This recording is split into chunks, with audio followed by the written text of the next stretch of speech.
of Philadelphia. I'm Bruce Buffer. It's time for the Anthony Gorgano Show. Happy Friday, Football Friday to all across the Delaware Valley. I love our Football Fridays. Anthony Gargano Show presented by Rite Aid, your neighborhood pharmacy. All your scripts, flu shots, Halloween candy. You can find them all. Rite Aid, your local pharmacy. RiteAid.com for the locations nearest you. And you shut the screen off, man. Something happened with the screen here, Andrew Frazier. It's a Football Friday, and here's the deal. Sunday in Cincinnati, I want to see the Eagles offense look like I watched the Rams offense last night, right? Like, I want to see that offense. You watched the Rams last night against a really good Minnesota team, right? And they got Cup back, they got Puka back, and all of a sudden, that offense, it just looked potent. Like, I know they scored 30 and 2 came on a safety. That's a really good defense that they played. And I want to see the Eagles offense look like that. Like, if you watch the game, like, listen, they stuck with the run, but ultimately they had to throw the ball and dart the ball down the field because the Vikings defense is great against the run. So, and you got Kyron Williams, who's a great young back, right? So if you look at how they did it, it was great balance. It was McVay. I mean, you saw it. That offense just looked good. And, you saw them. He used, 6 receivers. Obviously, Nakua was terrific, right? Cooper Kupp always gets open at the end. He has a big catch. But, they mix in Tutu Atwell. They mix in the tight end, Cody Parkinson. Kyron Williams out of the backfield. Demarcus Robinson catches 2 touchdown passes.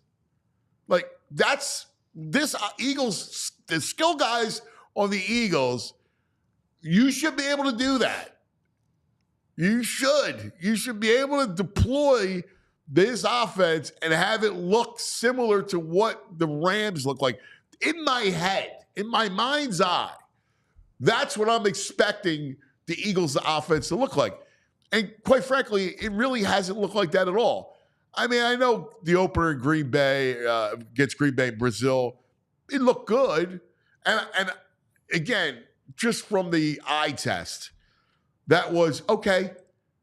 I expect the offense to grow from there and look buttoned up and look really like potent from then on. Like, it was a good start, but that's the high water mark.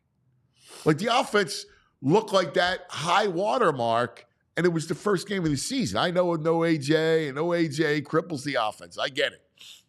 But this offense on Sunday, that's why I point to Sunday. It needs to look like that. I'm all for feeding Barkley, right? I love it. I love feeding Barkley. But you got to be able to throw the ball. And you got to be able to have an offense that has balance. And if you're running the football with Saquon, there's no reason why the pass game should open up and it should look like it looked last night. I don't know if you guys watched the game last night, but the Rams, I might even say Detroit, right? Like, the Lions offense is just a motor, right? It's GM motor. It runs. It just hums. And you watch the way their offense looks. They got 2 backs, right? So you got 2 Montgomery and Gibbs. And then you got the array of receivers, St. Brown, right? You got you got a great tight end. You got Jamison Williams, who's going to miss the next 2 games. You got depth in receivers. I just think the Eagles' offense, I just want to see that. And I don't see a reason why it shouldn't look like that. And this goes back to Jalen Hurts, right? This goes back to Jalen. And I don't want to dump the whole thing on his lap, but for the offense to look the way the Rams did last night, or Detroit, an offense with that kind of skill, the skill players, he's going to have to do his part of it. And there are throws, obviously, that he makes really well. You go down the field, and that A.J. Brown throw along the sidelines, I mean, he drops it into a bucket. He does. It's a beautiful throw. But it's out there all week. We've been talking about it. I've been talking about it for the last couple of weeks. Greg Cosell from NFL Films did a breakdown. Every NFL pundit, coach, analyst talks about the same thing. He's late with his throws. He's got to climb the pocket better, climb the ladder, right? Like, have that feel. Don't be late on your throws. Trust the play call, trust your arm, and all that stuff. I just think this is a week where I like to see it. This is a week you're going to go up against a very good offense, and you got Chase and Higgins, all right? You got good complementary receivers. You got a decent running game. Chase Brown is Zach Moss. I mean, Chase Brown's pretty good, averaging 5 yards a carry.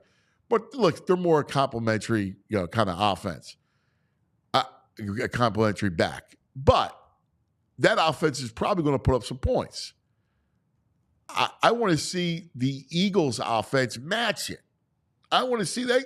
Cincinnati's defense is better than it was, but it's still not a great defense. There's no reason why the Eagles shouldn't be able to go up and put up 27 points.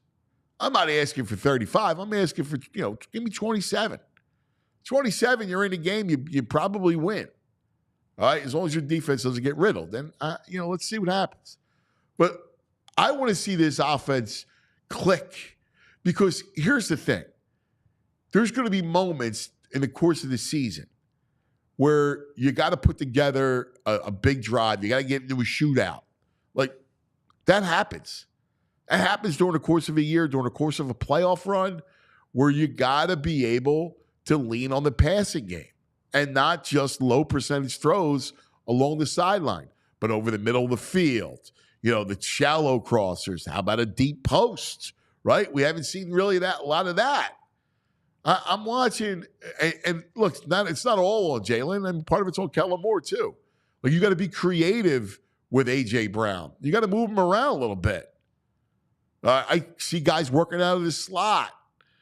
I would work him out. I would be very creative with AJ. And then you got Devontae, right? So you got two A-list receivers and Barkley out of the backfield.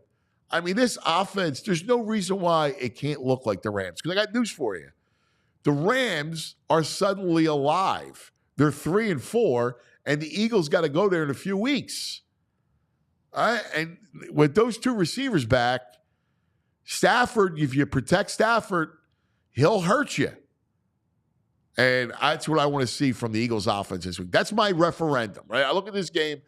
I'm not even crushed if they lose.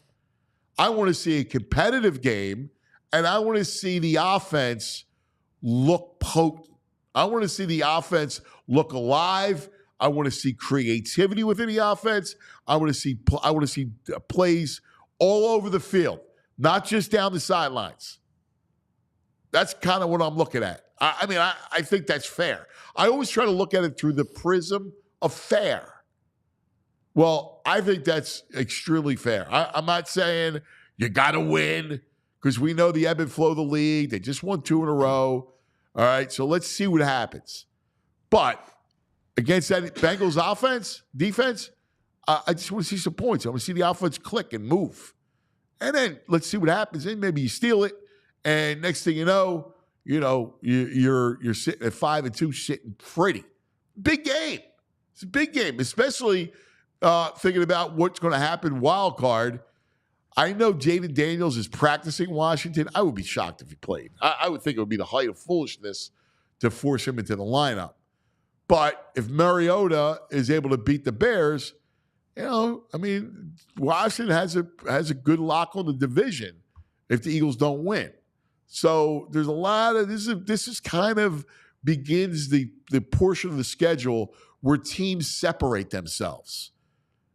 It started last week, and then if you go to the next 4 weeks, you'll see clearly who's a real contender and who's not. Football Friday, I got my main man, my main cohort, VG Violations Greg. Hello, VG. What's up, brother? Now, is that fair? Yeah, everything you said's fair. It's funny you mentioned shootout because I have it written down. I want to see a shootout this weekend. I do too. I want, not especially after seeing that game last night in the offense. There should just be a flurry. When the Eagles offense should just be like Barkley, Devontae, Brown, like keeping people off balance. Boom, boom, across the middle, slash and D, running the ball. Like that's what I want to see. Well, I mean, that's what you saw from the Rams for the most part. Yeah. I mean, the Rams looked very dangerous for the first time. Now, obviously, you get Cooper Kupp and Puka Nacua. I mean, it's his first game back. He hasn't played all season. Oh, my God. He's ridiculous. Yeah. And, they look like they've been playing all year together. I don't know how they do it, and they're going to get healthier and healthier. I don't know if they got all their offensive line people back yet, but they're going to be trouble. They're going to be trouble. Yeah, and so... And they're in the West stinks, so... Right. I mean, the Niners are banged up. Yeah. You know, I mean, they're going to get McCaffrey back, but you lose Ayuk for the season. So that's a pretty... And I'm not a big believer in Seattle. No. I mean, I'm not a believer in Geno Smith. And it goes beyond him. I don't know if their defense is that good. Yeah. I just don't think... I'm not sure about them. But the idea about Sunday is, hey, I'm not holding you up to you got to win. I understand the scope of the schedule. I understand the ceiling of what this team is. You got a lot of weapons. You got to move the ball. Yeah. And all I'm craving is for the offense to look like resemble. I'm not saying they got, Stafford is a different type of thrower. I get it. And McVay, Right. So I get it. But I need to see something like that. Yeah, something fun, exciting. That's what I thought the offense would be. You had Saquon Barkley to A.J. Brown and Devontae Smith. Are you freaking kidding me with that line? Well, we were talking this morning. I mean, if Stafford was the quarterback, they're undefeated right now. I mean, even with the Brown injury, I still think they're undefeated. And again, I don't know, what level of comfort Jalen has with this offense. I know he likes to run that, spread. It's college type of offense. It's similar to what he ran at Oklahoma and Alabama, and really what they ran in 2022. But the evolution of the offense has to happen, right? Because of the league catching up to you. So you have to be able to make certain throws, and that means you may have to get rid of the ball. Like people are talking about, and let me throw this at you because I try to be a hypocrite. I really do. I look at it seriously. I'm a loser, right? So I'm always fair. I'm never a hot taker. I probably should be. It would probably benefit my career, right? But if I look at things and I look at quarterbacks, I don't mind that you throw an interception. No. Like last night, Stafford threw a ball, and I don't know if it was just air under it or he missed a guy or the receiver was supposed to turn up and not flatten out on his route. I'm not sure. But, it's the cost of doing business. I brought this up to Baldy yesterday. Yeah. Like there are times when you're going to turn the ball over. And I'm all right with that. Like, I mean, this whole idea, he played clean. He played clean. Well, who cares? He took 4 sacks. Right? Like that's where we are, man. That's where we are. Like, are we in that mode of yes? And again, I'm not busting stones. Like, oh my God, you turned the ball over twice or 3 times. That was a bad turnover. If the rest of the offense is moving and one of your drives ends with a pick, so what? I mean, there's nobody. The on the field person of Brett Favre. Who's going to complain about that? The guy threw interceptions all the time, but the gunslinger attitude, you love it. When you throw the football with proclivity, there's going to be some interceptions at times. I mean, as long as they're not clear stupidity. I mean, well, the idea, like a total misread. But if that happens, so what? If the rest of the day you're moving the football, yeah. I remember this. I feel like we went through this with Donovan. I was having a conversation with a producer from Vice Network because they're doing a series called Feuds, and they're going back in history. And so one is Mike Piazza and is it Roger Clemens? He had a feud. There was a Piazza feud. There was a couple famous ones that I'm not. Oh, Kobe and Shaq. They're doing that, and they're doing McNabb and T.O. Oh, that's a good one, right? Yeah. So they asked me to be a part of the show. So we had a meeting yesterday, and I was talking about, I was kind of reliving that whole scene. And the thing with Donovan took care of the ball. Mm-hmm. Donovan was not reckless with the ball. Donovan didn't throw a lot of interceptions, but I also think that hindered him. Yeah. Like it hindered him. Of course, the receivers leading up to T.O. hindered him as well. Oof. But it hindered him not trusting, making sure guys were wide open. Mm-hmm. And then he had the arm to compensate. For sure. To compensate. But even Jalen, like you could see, he only trusted when the guy's wide open. And you can't, like those windows, that's a college quarterback. Like college quarterbacks, see a guy open, boom. In the NFL, you really got to throw him open. You got to, and anticipate he's going to be open. Yeah. So I need you on court. I need more unbridled Jalen Hurts. Yeah, I agree.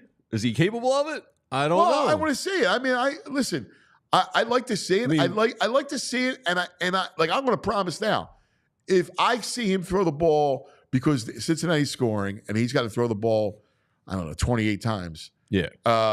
And he throws 2 picks, I'm not going to blast him if he's throwing for 250, 270. I agree. Well, I'm on the same page with you, but there's those spaz interceptions where you get happy feet and nervous. They're the ones I don't want to see. Agreed. Taking a shot, I'm fine with that. Yeah. Or damn, I missed the safety. Yeah. Right. All right. I mean that's going to happen. Yeah. But I'd rather you fail in that way while trying to get the ball down the field. Dude, we just got to see stuff over the middle. We have to. You know Spags. If you told Spags you got to put up a game plan and you don't have to worry about between the hash marks, how easy is that for him? I mean, it's just ridiculous. I just want to see stuff across the middle. We need it. Yeah, and again with the weapons that are there. Yes. It's one thing I just want to look at this week because the game is setting up for that. The game sets up for this, kind of shootout type of thing. And I want to see him do it. I want to. They lose 38-35. I'm good. I know the deal. But I was looking, and I don't mind. Again, I talk about Barkley, right? Like, obviously, their identity should be a downhill running team, but with those weapons, I'm not saying you got to sell out to be ground and pound. I just want to see a semblance of the pass game, and I got to see those two on the same page. Listen, Kellen Moore and Jalen Hurts. The Bengals have given up the 6th most passing yards in football, and for the quarterbacks they play, for the teams they play with, the Patriots, the Browns, the Panthers, and the Giants.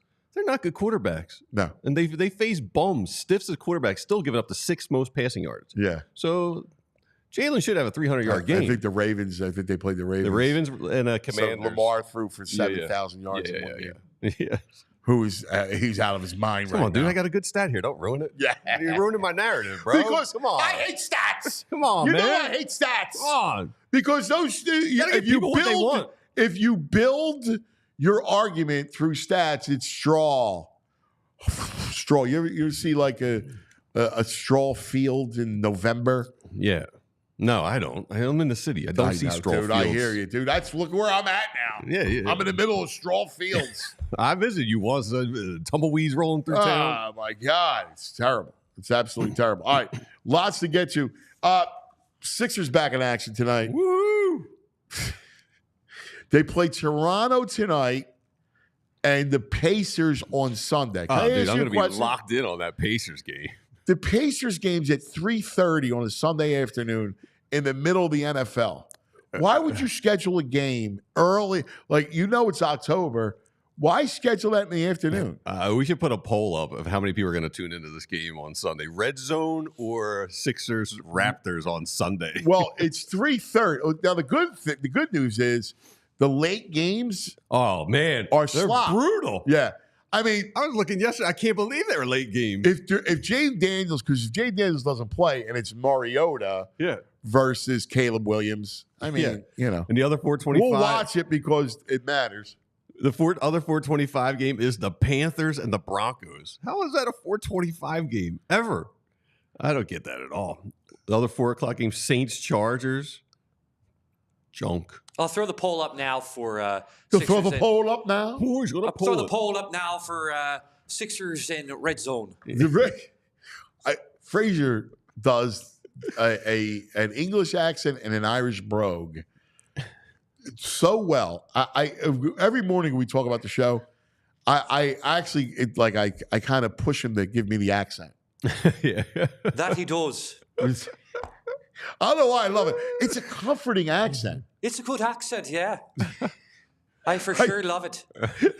Being an Irishman myself, it's nice to have it.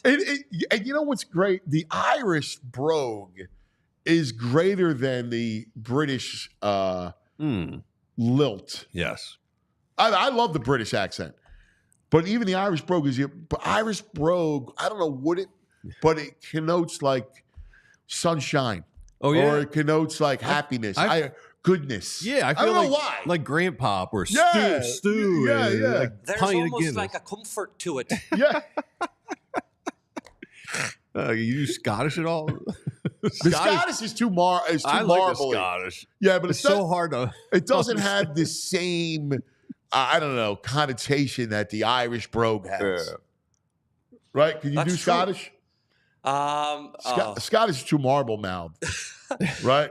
I'd have to work on it. I don't want Yeah. to do it right now because it's going to probably sound dumb, but Yeah. No, You got a saying, little I can work Braveheart? on it. I could bring it next week. You can bring a little Braveheart Yeah. to me next week? saying from Yeah. England advising us there's more than one British accent. Yes. You got the Cockney You accent. got the Sam, my voice, I love Sam. Because I'm a half of an Anglophile. Yeah. I enjoy that. I do. I love to me, British television is the best, Oh, for sure. right? It's the greatest No, TV yeah. ever. It's We're great. we're a BritBox house at my house. yeah. Yeah, it's a well, and listen, a lot of the shows that we see in the States come from Great Britain. Yeah. You know? Oh, dude, we got to get into it at some point. Baldy was talking about box breathing in the sauna. Yes. Man, I brought that up to the pagan last night. All the rituals and classes they do, they always start with this box breathing. So Baldy's like borderline on the pagan world, too. I like it. I like it.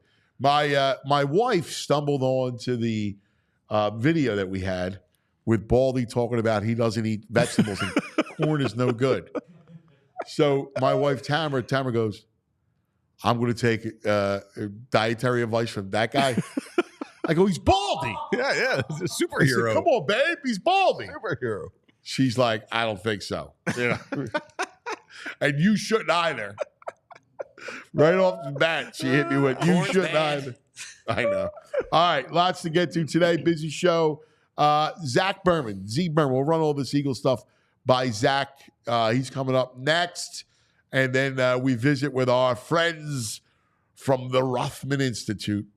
And then we got Mike Garafolo, NFL Network, The Brain. And we got The Geek for Fantasy and TV Todd. All coming straight ahead. It's the Anthony Gargano Show right here on PHLY. I want to hear some Trumark. Well, Baldy's a superhero, and so are friends over at Trumark Financial Credit Union. I got friends, all they do is complain and whine about bank fees and terrible customer service. And I'm like, you got a credit union? They're like, no. I was like, what do you expect? Go check out our friends over at Trumark Financial Credit Union. When you join a credit union like Trumark, you become part owner, which means the profits come back to you and not to those wealthy, miserable shareholders. Better rates, lower fees, a better return on savings, and more flexible options with all the same digital tools and tech to make your life easier.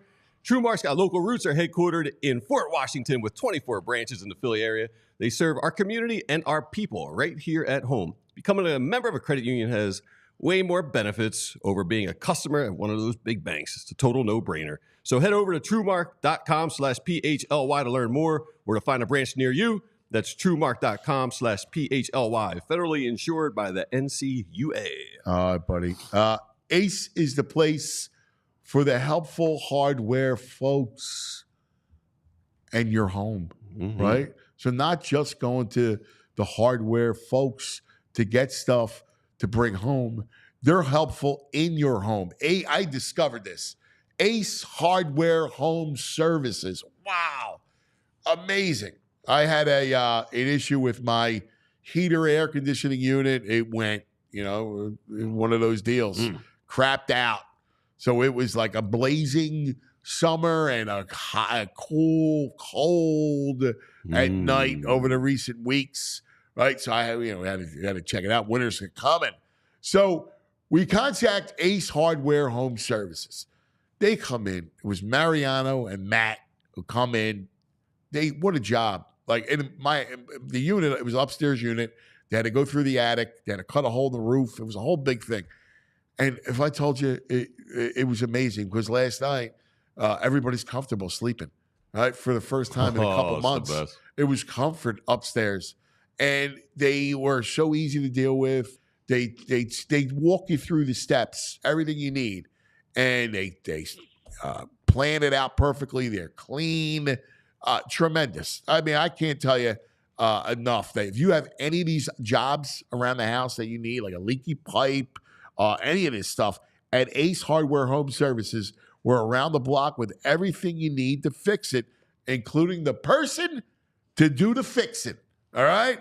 Because Ace Hardware Home Services is the helpful place at home. Go to acehardwareservices.com to book your appointment. Now, from the all PHLY Bird Show, he's been covering his team. He's got a great book. We got to read his stuff. Yeah, I love that stuff. Zachariah. Z-Bird. Yeah, Zach. Good morning. Say, Zachariah. Good seeing you guys. All right. Couple things. Here's what I want to see. Now, I know you wrote about the passing game. Mm-hmm. And I don't disagree with you. Listen, I think in modern football, you got to be pass first. You got to be able to throw the ball to win, right? I'm not saying you got to sell out constantly because I do believe that the run game's important. We see it in places like Detroit with those two backs, right? And a pass game that complements, like both the run and the pass complement one another.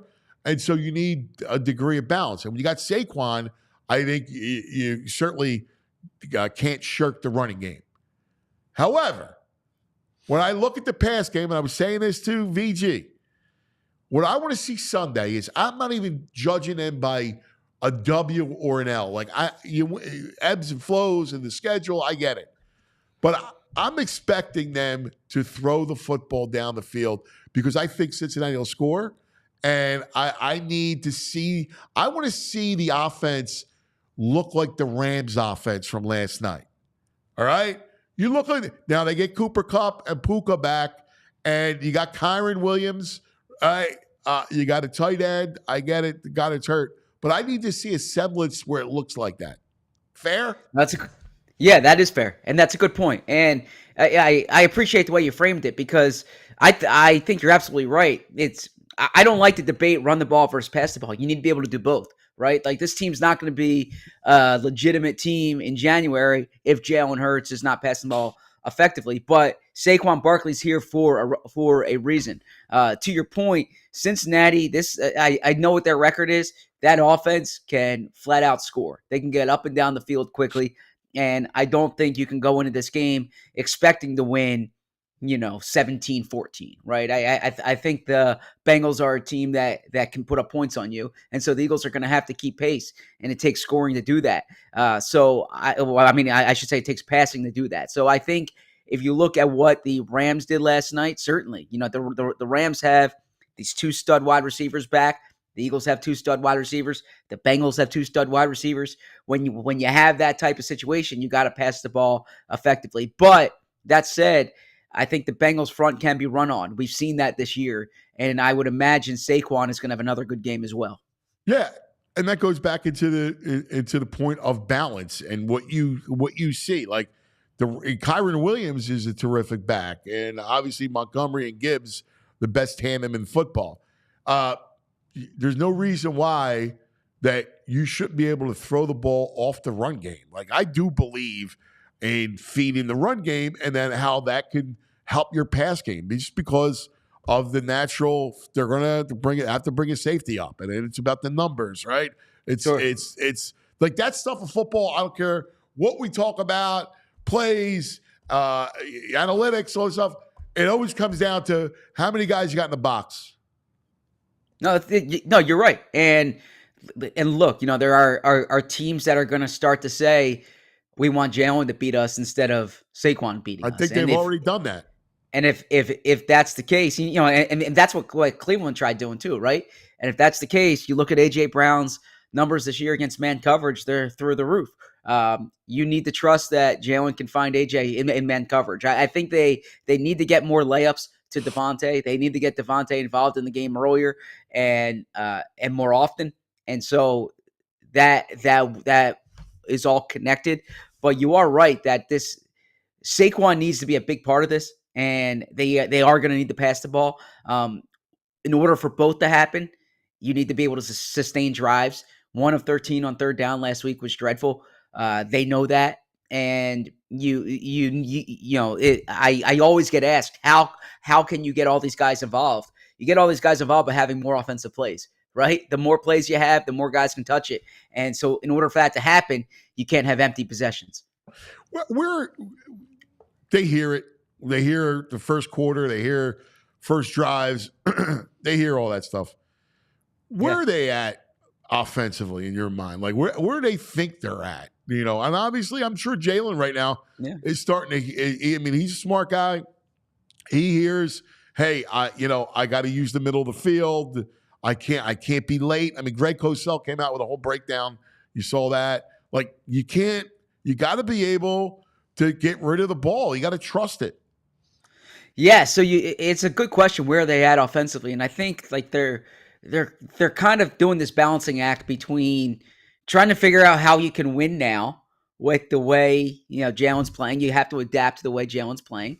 But you also have to say, all right, for this offense to be what it's going to be, you have to play the way Kellen Moore envisioned it this year, the way Nick Sirianni envisioned it this year. So it's, the John Harbaugh line, win means what's important now. You have to do what it takes to win on Sunday, but you can't lose sight of the fact that they need to get Jalen right. They need to get Jalen more efficient. They need to score early. They need to convert third downs. All these fundamental things. It's kind of a work in progress as they go, and it's a good thing that we're talking about this on a 2-game winning streak for them, right? And coming off a 25-point victory, but I don't think they're oblivious to what's going on in the passing game right now and understanding they need to get that rectified. Well, I will say this, right? Because I hear this all the time. Look, they won 28-3 and they won 2 games in a row. Yeah, that's good. And I'm not discounting that. But if you're going to identify this team as a true contender that can win, you also have to look at those 2 opponents and see the warts and the flaws and look inward at your own warts and flaws. And the only way to do that is to like self-scout and go, what do we do wrong? What's happening right now? And the offense, the pass game is going to need to use the middle of the field. Jalen's going to have to be better. Like there are things, if we're to take them seriously as a contender, which they should be, then you need to see certain things. You have to hold yourself up to a standard. And I don't want to hear, they won 28-3. So what? Yeah, no, you're absolutely right. Because look, I understand that the point of this is the win. But like take this weekend's game, for instance. This is a game where if they lost it, but they showed, they showed some signs offensively, you come away saying, all right, there's something here to work with. Like That's Cincinnati. my point. That's my whole Cincinnati's a really good team. Yes. Yeah. That's my whole philosophy this morning. Yeah, and so that's how I look at this game. Like I'm not saying winning's not important. Obviously, you would much rather be, but I think what you want to see this weekend is an offense that can keep pace with Joe Burrow and the Bengals. That's it, and that's it. And here's the other thing. I also think we went way overboard with the turnover thing, right? Like Stafford threw a pick last night. I don't mind you throw a pick. I think I said this to Baldy yesterday. It's the cost of doing business. Like if you're gonna throw the football 28, 30 times and amass 275 yards in the air, you may throw a pick or two. And I'm okay with it. I'm fine with it as long as there's other plays that pay off and the offense looks like it can go down the field at will. Yeah, no, I agree with you there. Although I think with the turnovers in particular, I do think some of it you get carried away with it, but they got carried away with reducing it. But I also think the context of the turnovers matter in the sense that Jalen was turning the ball over too much in the red zone, right? Being careful when points are on the board is important. But if you're throwing an interception on 3rd and 8 at your own 40, I'm okay with that. Right? You're trying to make a play. You're trying to first down at the 25 of your opponent is not optimum for the exactly. interception. But exactly. I understand that, but I think it does him a disservice to talk about after Sunday. Oh, look, he didn't turn the ball; he played clean. Well, did he? I mean, he took 4 sacks. Well, 4 of the 5 sacks I thought were on him, and you got to be able to throw it. I watched Donovan. What made Donovan McNabb? What held him from being a Hall of Fame quarterback was he was almost too careful with the football, and he ate a lot of it. I remember talking to Andy about this. Like, you got to trust the play. You got to let it go, man. See it quick and let it go. Yeah, and to your point, when I don't have the current numbers in front of me, but the point 2-3 weeks ago when we were talking about Jalen's turnovers, I think up there in the top 5 were Patrick Mahomes and Josh Allen. And you're probably not looking at Patrick Mahomes and Josh Allen and saying they need to change the way they're playing. So some of it's the cost of doing business. But I think that the context of it really matters. And what was killing them early in the year is I think there was a point when Jalen had 25% of the red zone interceptions in the NFL, right? Or the red zone turnovers in the NFL. And that's what kills you when you take points off the board. So they're not a good enough team to give up points. But if you're trying to make a play on 3rd and 8, and at your own 40, and the other team picks it off, so be it. It's the cost of doing business. But he needs to feel free. Like, I don't want him worrying about throwing a pick. Like, I really don't, because I think that could hamper him and make him not. I need him to be a swashbuckler to some extent, right? I can't stamp out. I get your point, and I'm with you, but I also need him to be free and loose and feel it. I mean, you can't play scared. I'm going to turn the ball over. And that's a big part of coaching, right? Is it's not just the X's and O's, but it's managing the quarterbacks and the players' psychology, if you will, right? It takes, that's all part of feeling a player out, knowing what makes them tick, knowing when to push and know when to put their arm around or your arm around their back.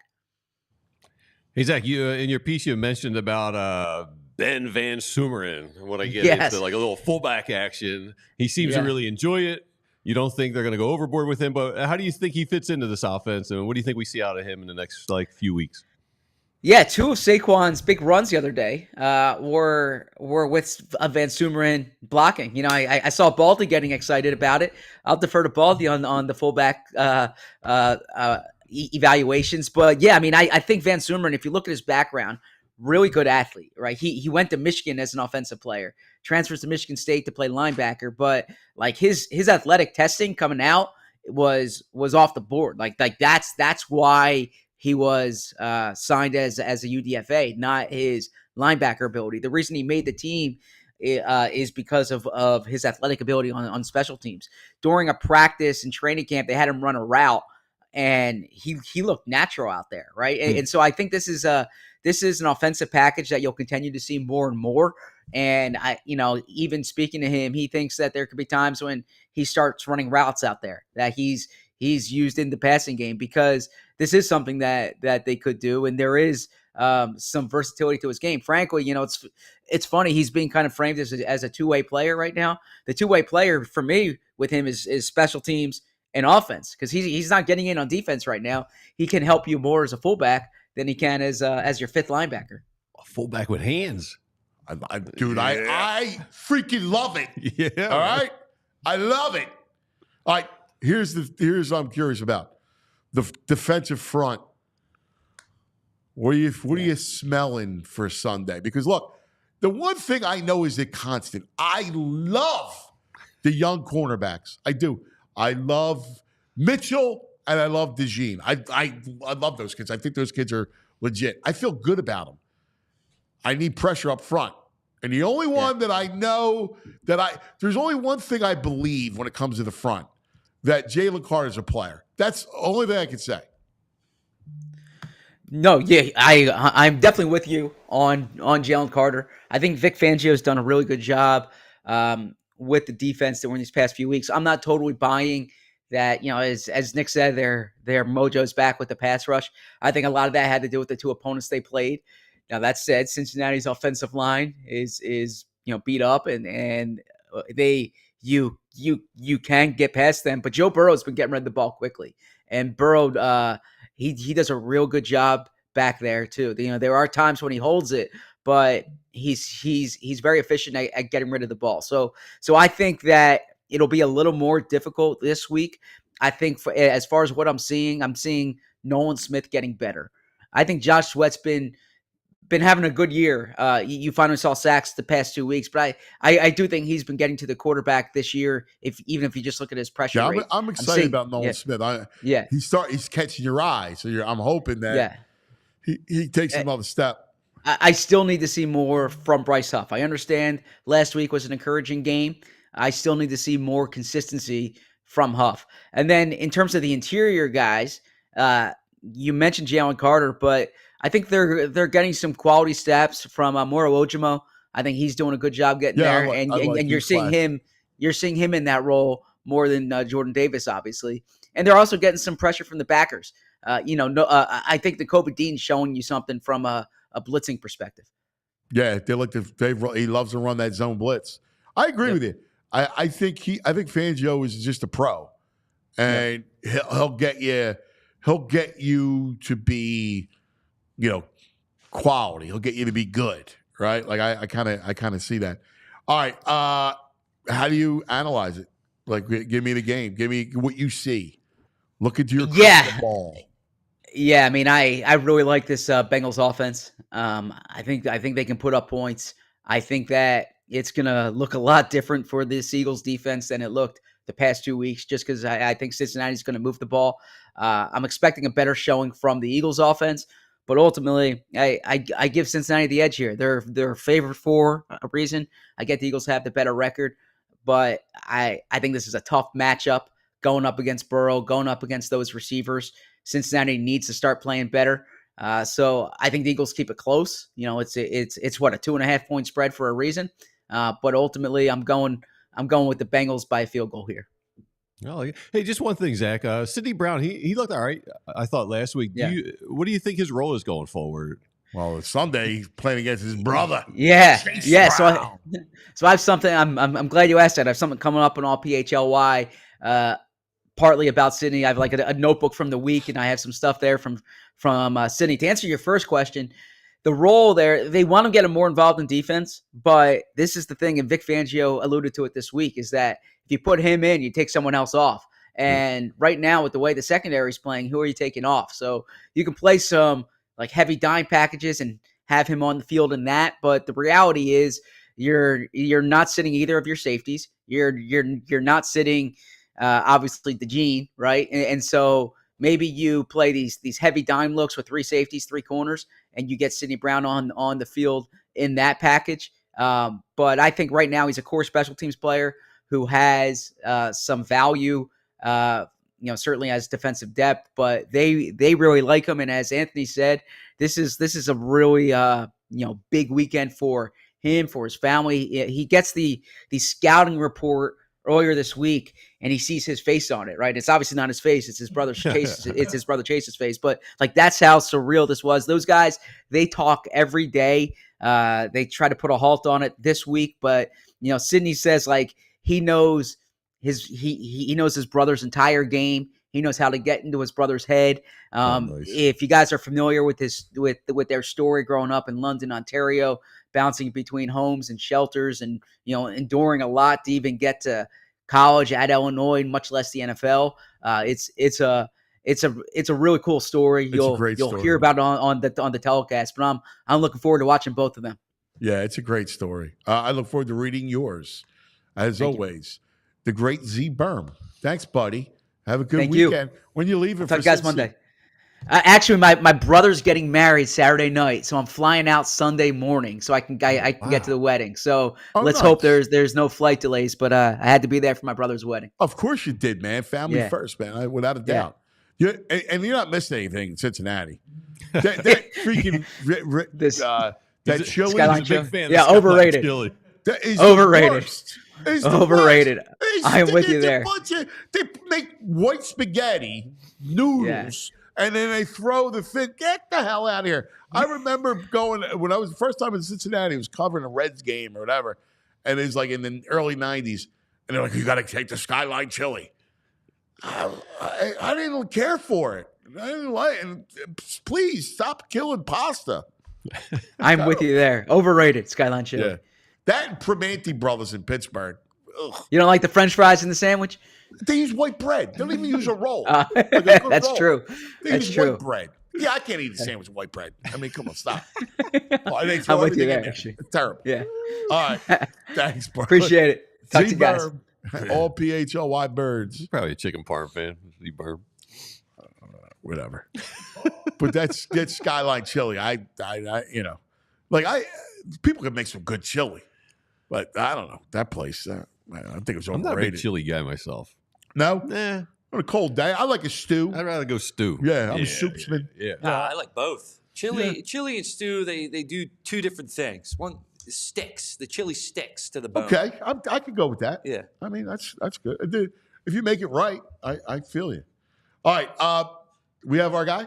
Oh, good, because every Friday we talk about injuries. Right? Injuries are part of the games that we love. Injuries are part of sports that we love.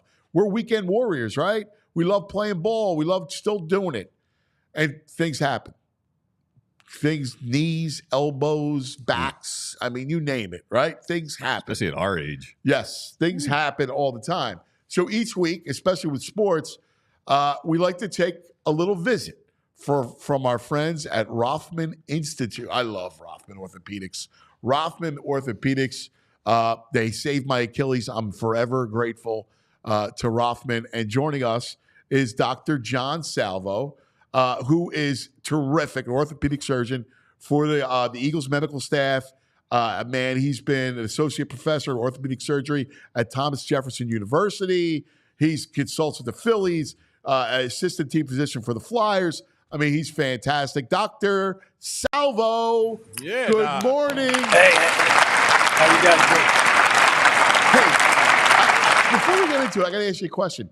Was your dad a doctor? Yes. In South Philly? At Methodist, yeah. Yeah, he was the orthopedic surgeon there for about 30 years. Why? What did he do to you? Doc. Dr. Salvo was our family doctor. Yeah. Oh, my God. He was the greatest. Yeah, he still is. He's 90. He's still plugging along. Obviously he's not practicing anymore, but yeah, he was down there forever. Oh, are you kidding me? I can hear my grandmother saying, "Oh, Anthony, I don't feel good. I got to go see Dr. Salvo." Doctor, and whatever your father said was gold. It was just everybody, the whole family trusted Dr. Salvo. Whatever he said was it. They could ask him anything about life, not just medical. He's a good man. But thank you. Yeah, God bless you. I just had down there forever. I saw your name. I'm like, wow, I wonder if this is fantastic. All right, so I can get him on if you want. So I want to ask you about the knee, and I just want to qualify it and say that Dr. Salvo is not Joel Embiid's doctor, knows nothing about the situation, and we're going to talk in generalities. Let's talk about the knee itself. And the whole week long was about Joel Embiid. And, when he's ready, we keep hearing ramp it up. We keep hearing about the brace. He doesn't like it. The whole thing. Explain what the knee, and when you have that kind of condition, how you deal with it. Right. So with the knee, the main structures you're dealing with the knee are the ligaments, like the ACL, the PCL, to keep it stable, the meniscus, which are the shock absorbers of the knee, and then the articular cartilage, which is the covering of the bone. So, just from what I know from public domain, Joel's dealing with the meniscus on the outside. It's the lateral meniscus. I believe he's had 2 surgeries on that one and 1 on his other knee. But the issue with the meniscus, it's a shock absorber and it provides some stability as well.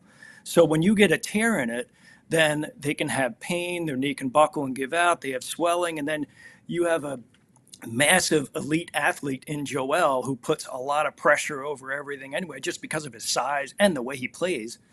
So, he had a tear, he had surgery, it was successful, he was able to get back, and then he had another injury to the same knee at the, when he was really cooking last year before he hurt it. And I think that was at the end of January, and I think he had his surgery like a week later. And then it was going through rehab to try to get the knee back right to where it needs to be. Now, 2 ways the meniscus is addressed, and it depends on what the tear pattern is and the blood supply. If it's torn all the way in the back where there's good blood supply, typically you're putting sutures in that to let it heal so you can have your entire meniscus. And that recovery is usually 4 months for an athlete to get back to sports. The more common ones are the ones we need to go trim it because it's on the inner part of the meniscus where there's not really blood supply, so you can't get it to heal. And if that's what's happened now twice, you lose a little bit more meniscus each time, and then your concerns are, in generality, then you want to know, his ligaments are fine, but you want to make sure that the articular cartilage is not starting to have some breakdown as well. And then once you get the swelling down, the motion, the strength, then you got to start ramping them up activity-wise. Now, I know there's a lot of controversy over, end of the season, got through the playoffs, went to the Olympics. An athlete's going to do what they got to do. You can only have so many chances at the Olympics. But from orthopedic standpoint, you want the swelling down, you want full motion, you want to be able to run and cut and pound on it. The brace is probably giving him some support, and that can help kind of unload that compartment sometimes on the outside part of the knee, and it's all protective measures. And to let him do what he is so good at. But until they meet that criteria, when the swelling is all down, when they have the full motion, they can pound, they can jump, they can run, they can jump with somebody hanging on them, the things he needs to do in practice and games. When he's ready, he's ready.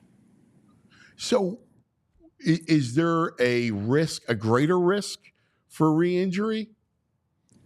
So once you, again, in generalities, once you have a tear in your meniscus and you have, say you have an arthroscopy and you have to trim the cartilage, that is already vulnerable tissue, but well over 90% of them recover to full activities, don't have another problem.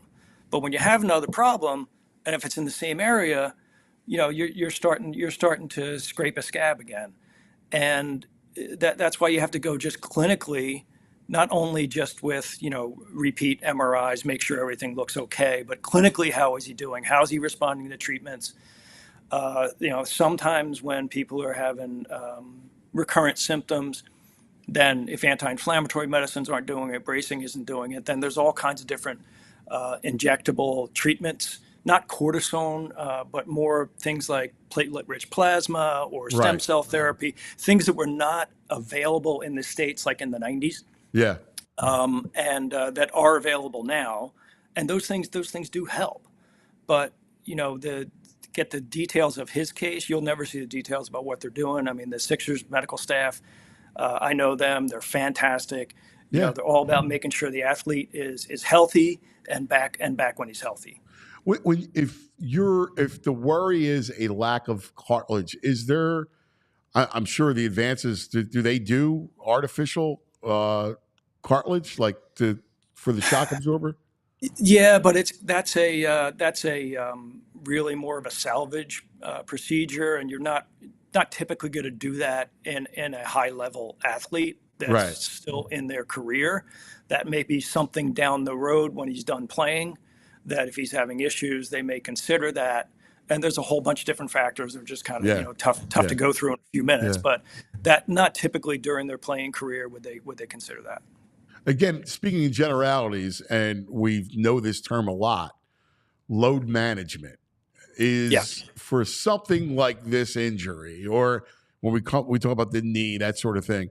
Is load management, absolutely necessary, or is it just playing the you're basically limiting the chances of him getting hurt by him not playing, or anybody? Right. So, I mean, we do that. We do that in our college athletes, sometimes high school athletes, when they're coming back and pushing up on the start of a football season or lacrosse season. They might be recovered, but not in football shape, right? So at the beginning of the season, then you do a little bit of load management. You limit their stuff in practices. If they're safe in a game, you do it.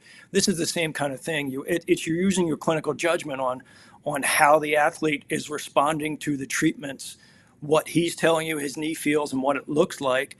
And if you have to, slow him down or shut him down or whatever you need to do to minimize that knee getting irritated, you want to play the end game with this and make sure an athlete like that is ready to go when it's time.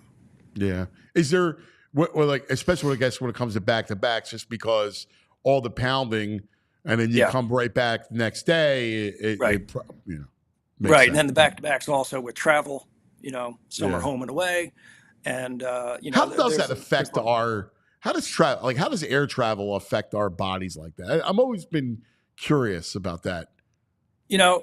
That's not an orthopedic question, but it is anybody who's traveled. I mean, these guys are traveling different than we do when we're, going through Philly Airport on Spirit Airlines. It's a little different, but they're set up when pretty you're well. going to Rome. Exactly. So, I mean, I know, with the Eagles, all the medical team, everybody has everything kind of tuned in. They have the same routine. On an away game, they want to get there to the hotel by 4:00 and then start their clock, right? Because everything's pretty regimented. And I'm sure the Sixers do the same thing. The Flyers do the same thing, to minimize the effect of travel on the athletes. Yeah, it's just so. I guess I just meant more from is there a pressure or is there, something that happens to your bodies? It can irritate it, but it's nothing to worry about that you wouldn't tell them, you got to do a John Madden and take a bus. Yeah. Doc, what a pleasure, man. You're terrific. Thank you, guys. I'm happy I could be here, and thank you for having me. Are you a 4 for 5? I'm sure you grew up loving sports, loving all the teams. You're a true Philadelphian. Yep, through and through. I love it, man. Thank you, Doc. Have a great weekend, buddy. All right. Dr. John Salvo, Rothman Orthopedics. Rothman, back out of whack. Right, they got you. Rothman Orthopedics specializes in you. Hey, man, look at me. I know his father. That's wild. No, seriously, it's my grandmother, everybody. Look, I got a cold. Go see Dr. Salvo. Classic. Absolutely classic. All right, lots to tell you about coming up. The great Mike Garafolo from the NFL Network will go around the league with Mikey G. Nice. We're doing that. Looking forward to that as always. Hey, let's talk about the Bet Parks Sportsbook and Casino app. It's a Bet Parks Friday. Yes, here's what we got going on. It is a busy weekend because we got hoops tonight. Sixers 4.5-point road favorite at Toronto. Totals 219. All right, so you got that. You got obviously Birds, all the college football. Don't forget, man, the trash man sitting next to me. 6-0 in trash college football games. I got stuff. You want one? I got 2 trash games this week. You got another trash game? Yeah. What do you got? Saturday, I'm going Owls. Kennesaw State Owls I liked. Not Temple Owls. Temple, baby. Yeah. Take that 7.5. Game was at 10. They down to 7.5. Sharps are all over the Temple Owls. All right. Look at those Owls this weekend. Trash man. He's the trash man. He is. Take out your trash. Hey, there's even if your team doesn't score, which is a possibility, there's always another way to win. The BetParks app has you playing all your favorite casino games: blackjack, roulette, craps, baccarat, you name it. Love that pass line bet on the craps, the live dealer craps. Pass line. Birds 2.5-point road underdog at Cincinnati. Bet more than the score. You got all the props you want: touchdowns, passing, rushing yards, you name it. New users, though, listen, download the Parx Casino Sportsbook and online casino app, and you got it. If you're down in the first 24 hours, you get up to $1,000 casino bonus back. So check out betparks.com for all the details. Got to be in PA, New Jersey, Maryland, Ohio, Michigan. Going to be 21. If you have a gambling problem, please call 1-800-GAMBLER. And let's talk about weekends upon us. Weekends can be romantic, especially this time of the year. Halloween and autumn, it's a beautiful time of the year. And if you have met that special somebody, you're looking to get engaged, do yourself a favor. Hey, go see my guy, your own. He's a buddy of mine.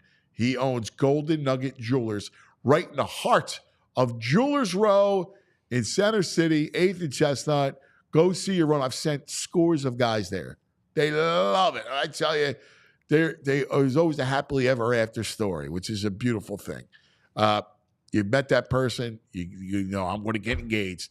Now you got issues, right? Because nobody knows about diamonds. Nobody knows about budgets and all this stuff. When it comes to this stuff, your own does. He's an expert. He'll walk you through the whole process, make sure you feel good about it. And then it's up to you to pop the question. Now, Thanksgiving, Christmas, New Year's, Valentine's Day, that's engagement season.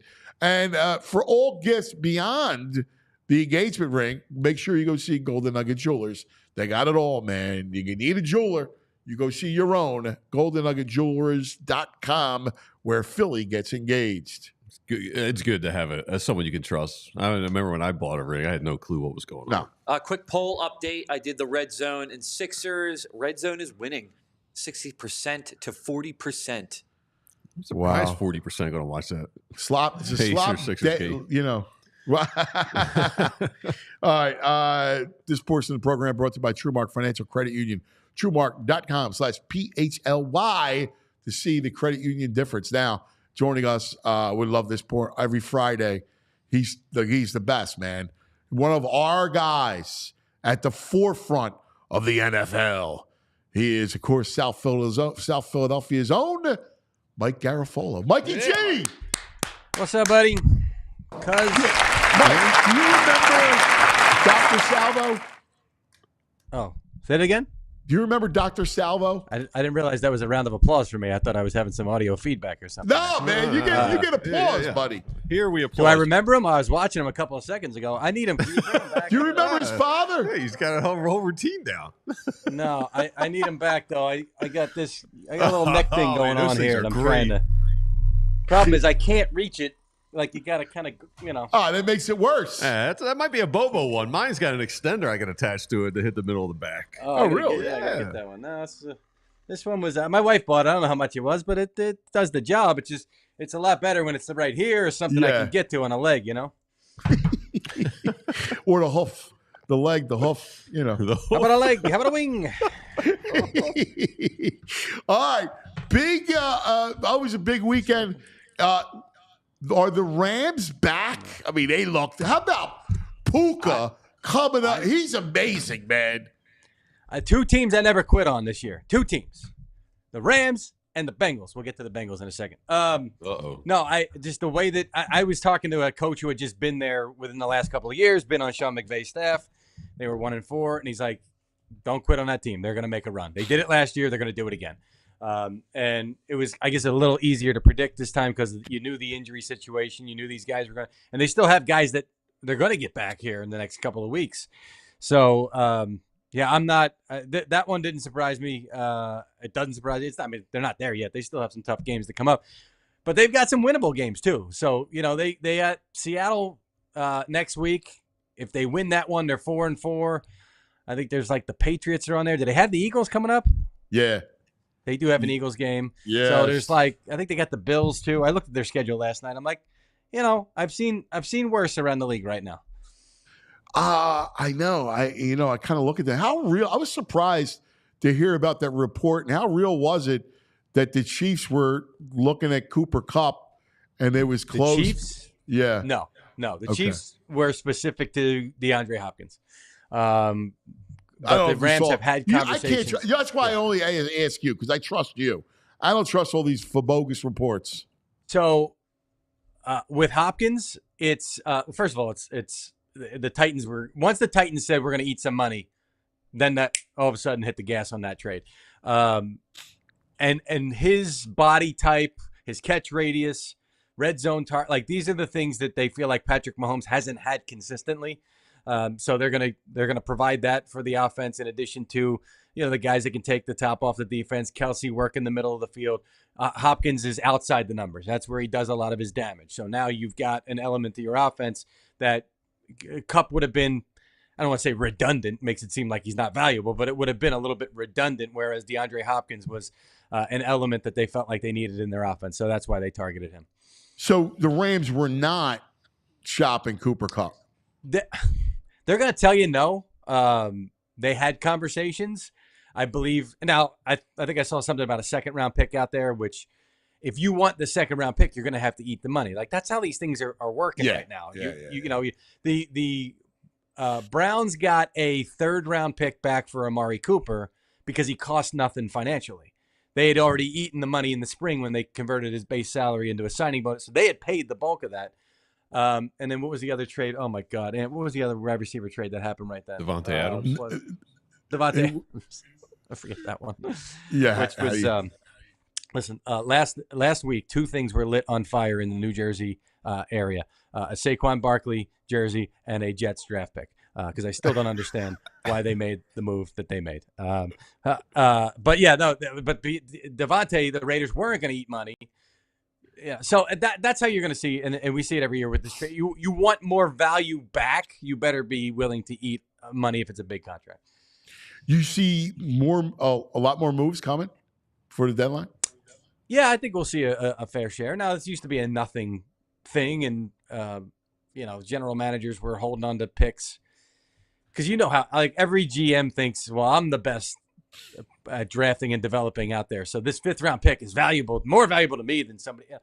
And I think over the years, unless you're Les Snead, Unless you're Les Snead, who they always trade their picks. I'm saying it used to be that way, and then John Schneider really was one of the first in this new wave to say, "Hey, I'm going to take the bird in the hand rather than the two in the bush," and also, like, I joke about it being an egotistical thing, like, oh, this is my pick, but more valuable to me, because it's also a lot of these guys that say, well, I'm really good and my staff is really good at finding talent later in the draft into undrafted free agency. So yeah, we might give up a second round pick, but we'll get that back via a draft or sign and develop undrafted free agent type guy. Yeah, that makes sense. Do you see the Eagles getting involved? Howie's nosing around, from my understanding. Howie's always nosing around. I don't know.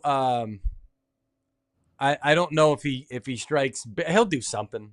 He'll do something. Even if it's not top line type thing, or like we saw with the who'd they have the year they got LeGarrette Blount was a trade deadline type deal. Did they have another move that year? Yes, it was the running back. It was the Dolphins running back. No, that was the year. That was the other year.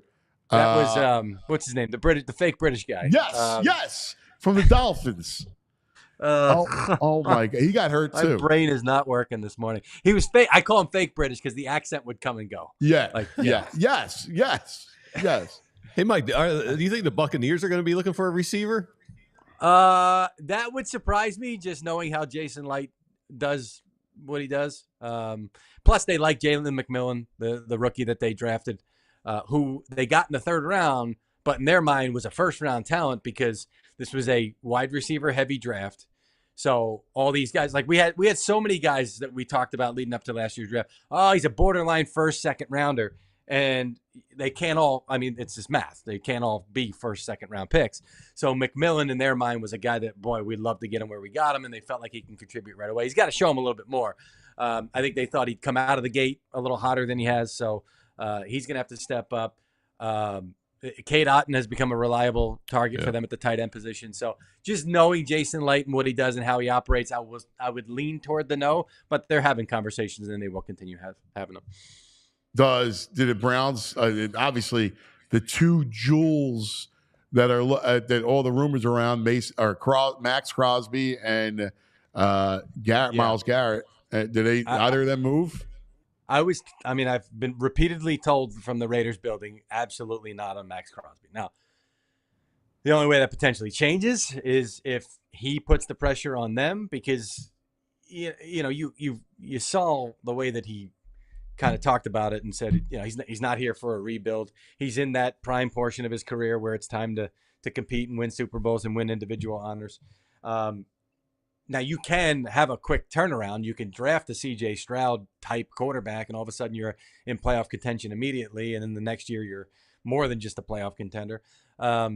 So it's possible, but I think the Raiders need to be honest with Max Crosby they're going to say they feel like it's a quick, but that roster needs a lot of work. The roster really needs a lot of work. And it does. Before the season, they were reluctant to trade Devontae Adams and Jacoby Myers, who teams were calling on, because they said, we have to give Antonio Pierce a fighting chance here. Like, you take away some of these key guys, you got nothing, Jay Ajayi. Jay Ajayi. I had an A in my head. I couldn't remember his name. Jay Ajayi. Jay Ajayi.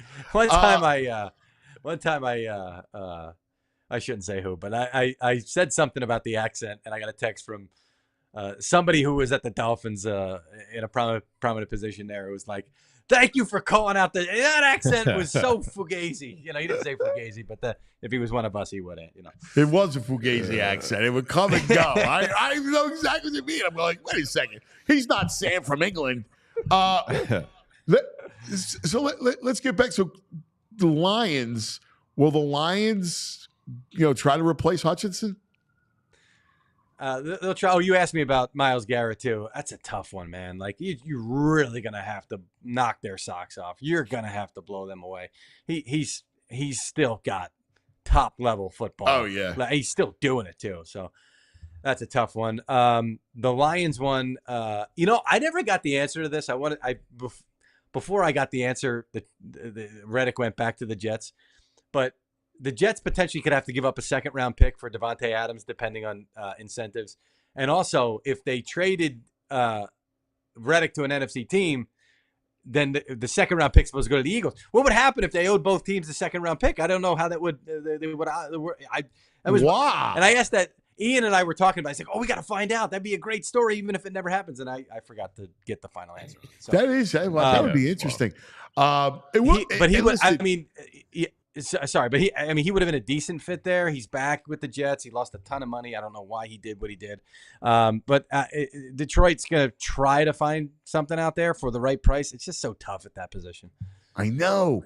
Last year was the year to do it, because Montez Sweat and Chase Young, Washington was moving on from both of those guys. And they did not get a lot for either one of those guys. So that would have been the year for a team like the Lions. They could use them now. Yeah. But real quick, I could see Howie making a play for Crosby. Like, I could see him trying. That's his MO. Like, to go try to be steal the headlines of the trade deadline. I don't know. He does it. He'll do it big when like the AJ Brown is the all timer. I can't believe they got him for what they got him for at that point, and for what they paid him at the time, which they then redid the deal to give him a little bit more money, but also spread.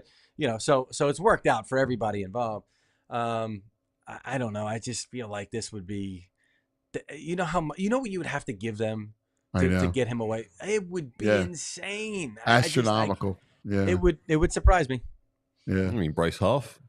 No, they can't. Oh no, they couldn't trade Reddick. They could trade for Bryce Huff, but Huff. The Jets miss Huff. All right, I'll tell you that. They'll miss him less now that Reddick is in the building. But the Jets miss Bryce Huff. They would have used him differently than he's been used so far. Both hands would be in the dirt, and he would be out of a wide nine. And but Baldy talked about it weeks ago, and he was right. Like, you see him. All his sacks in New York came from there. All those pressures came from that starting block. 2 hands in the dirt. You can't minimize that. They wish they had that right now. We'll see if Reddick can provide something right now. You come in the middle of the season without. It's just you got to figure it takes. That's why they have that 21-day window for guys coming back off IR and the PUP list. It's like, it takes you that long to get acclimated to football. Even if you were playing in the season, you were just down for 4 weeks for IR. I got to see how this goes for him. Hey, Mike, speaking about guys coming back, are you hearing anything about the quarterbacks, Jaden Daniels or Tua, playing this weekend? Tua is going to be a go from what it sounds like. The Commanders. So my hunch, and I haven't checked this morning, but my hunch is that Jaden Daniels does some kind of limited work in practice, because if he doesn't do anything today, he'll likely be ruled out. So he does some kind of limited work in practice, and that keeps him alive for Sunday. Like, without any practice, he's out. As of yesterday, it truly was like, we got to wait and see. We got to wait and see how he's feeling type situation. I want to see it selfishly. I know they want to see it, but they're not going to make a decision based off of like, we got to have the number 1 and number 2 draft picks go up against each other. They're going to make a decision based on, it doesn't matter who we're playing, his health and his health only. So we shall see.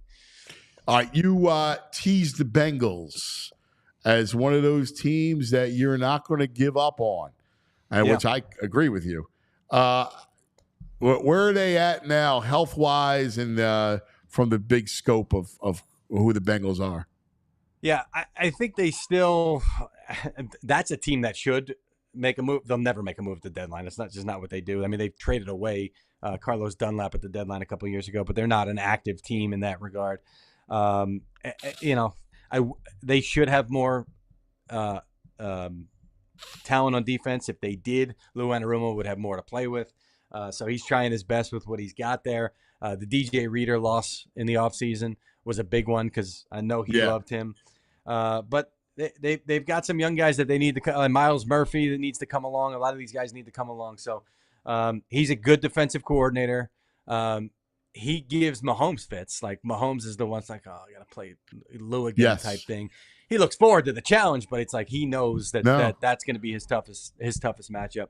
I want to see what he does to make Jalen Hurts come off read number 1, get to 2, throw the ball where he's not comfortable throwing it. I know you guys, when we came on last week, he doesn't read 2 and 3.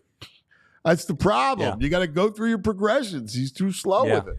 I mean, Lou sees it. He's going to make him do it.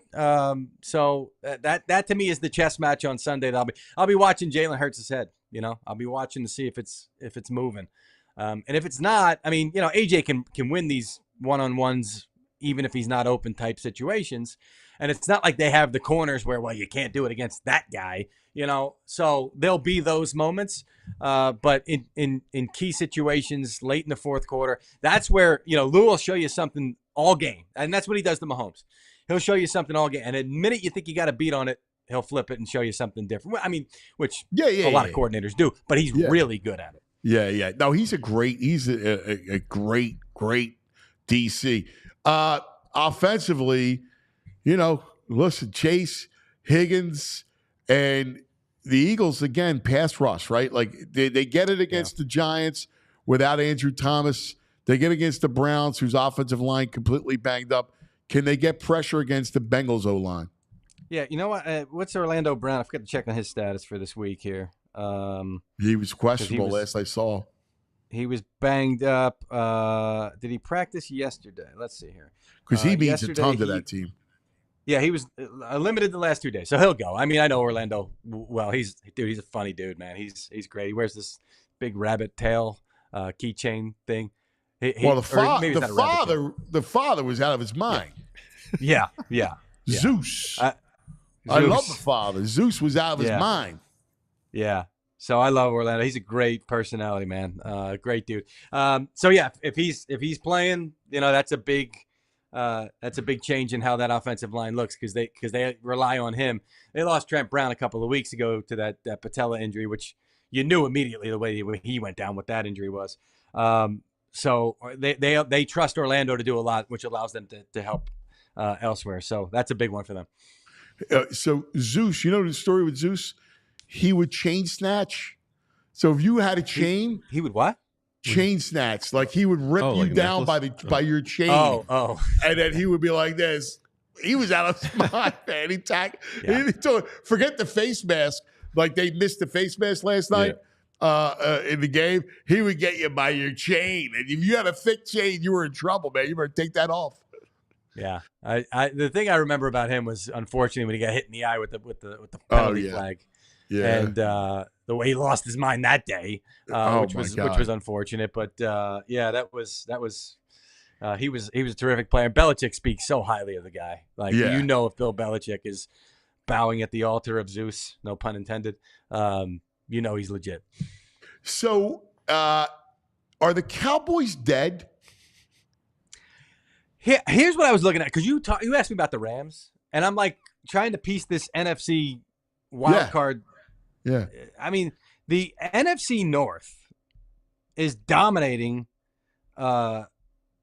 this wild card situation potentially, because I mean, right now they're in the three wild card spots. You're going to get 2 of them, right? They got to cannibalize they get each other. 3. I mean, you know, but Bears, you got to cannibalize. They probably will cannibalize each other. You're looking at the Bears and saying they're because I don't think they've had a division game yet, if I'm not mistaken. And I think it's like the last part of their season. Where are the Bears? So the Bears have the Commanders this week, which if they don't have Jaden Daniels and it's Marcus Mariota, they move to 5-2. Now they can afford. I mean, after that, it's Cardinals, Patriots, and then they get into their they could fatten up their record enough that they could go 2-4, 3-3 potentially in that division, and all of a sudden they're in there. So you know the Packers are going to be in there. The Vikings are starting to crack a little bit, which so that was part of my thought process last night is when you get that team that's undefeated and you know they shouldn't be, and they lose their first one, a lot of times they lose the second one. Yeah. And then they kind of regroup, especially because they got the 10 days off now. So that didn't that felt like a horrible spot for the Vikings last night in my mind, and turned out they lost. But you know that they're good enough that they're going to get themselves in there. So, you know, it's hard to see this all playing out. I don't think the Cowboys are dead. Can you take them Sunday night? I can't take them. I can't see them winning that game. Because I go back to last year when they were in San Francisco on a Sunday night, and they got housed in that game. I mean, it was over in the first quarter, if I recall correctly. So they're at the Niners, at the Falcons. The only thing is the Niners are so banged up, and no Ayuk, you know. But the coach is ridiculous. I mean, Debo's trending. Debo's trending toward playing. It looks like. What happened? He just got ill in the pregame. He had pneumonia. Yeah. Yeah, he was sick coming into the game, and then just didn't feel right during the game. Turns out he had pneumonia. But the Cowboys schedule coming up is pretty tough, man. Not at Niners, at Falcons, Eagles at home, Texans at home, at the Commanders. I mean, they got tough games left too. I mean, there are a couple gimmies there, but I got a hard time putting them in the playoffs right now. I do, which surprised me because I thought they were going to be in. Yeah, but I didn't like them. And coming in, I still don't. I look at their roster and their skill guys. Oof! I mean, they're thin. Who you got? Yeah, other than CeeDee Lamb, who you really got? Well, Brandon Cooks, I think they thought was going to be. What's that? He's 100. Yeah, I think they thought he still had some juice left, and you're not seeing that. The running back position, I thought they'd lean more on Rico Dowdle. He's not a guy. He's not a guy. He's like Tony Pollard's not even a guy, and he's more of a guy than Rico Dowdle is. You know. Yes. So, but I know McCarthy liked him a lot, and I thought for sure that he'd be a feature guy. Turns out he's just not. Doesn't look like he can be that guy for them. I just thought, and sometimes I give teams the benefit of the doubt because they've done a good job of drafting guys and working guys in. I'm like, there are guys in their rookie class and second-year guys that are going to step up and all of a sudden elevate their game, and they really haven't done that. So I guess coming in, I felt like, well, they've shown me enough in the past. Yeah, that's fair. Will McClay, who's pretty much the general manager there, I know Jerry is, but Will McClay, they're always trying to pry him away from Dallas, and because around the league they respect what he does. I just haven't seen it from these guys just yet. You know, it was weird too because their defense. I thought their defense was going to be better, and I know that Mike has been out last couple of weeks, but still, I mean, you can run all over them. Yeah, it's disappointing because they're usually strong from a defensive front standpoint as well. We got to see about DeMarcus Lawrence. That's a big one for them. I know he's kind of in that TBD. I mean, it's a Liz Frank injury. To come back from that is within the same season and be yourself is extremely rare. So that doesn't sound great. I know Jerry talked about, Derrick Henry didn't make sense for us. I know he was in our backyard. It didn't make sense for us. He didn't like it. Not like he got, some ridiculous contract. I think it's crazy. Like, what are you, nuts? How about Alvin Kamara? $12 million a year over the next 2 years. What was Derrick Henry at? 8? Yeah. Right? I know. It's weird. I got to tell you, woof, those Ravens are nasty, man. They're just, wow. There's some fun teams. I think Buffalo, especially now with Cooper, they're nasty. And our boys just know how to coach. The AFC. So can you –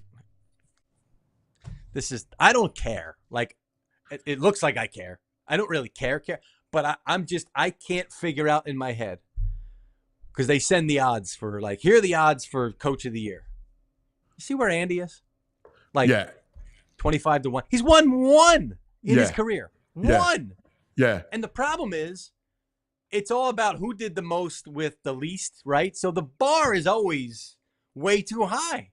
And it's not fair because look at all the injuries that they've had this year, and they're humming along, and they're going into San Francisco and winning handily. Like you're so right. And I do care because he never gets both of them never get their just due. Like, it's amazing. I see guys who get jobs, DCs get jobs. I'm like, where the hell? They won't even talk about Spags. And yet, in every broadcast, all the national guys do is fixate on him. Like all they do is show him on in every national game. Yeah. Apparently, Andy's making a charge. I haven't looked at these odds. He's now 1, 2, 3. He's sixth at plus 900. Kevin O'Connell, which this must be outdated. That's got to drop after last night.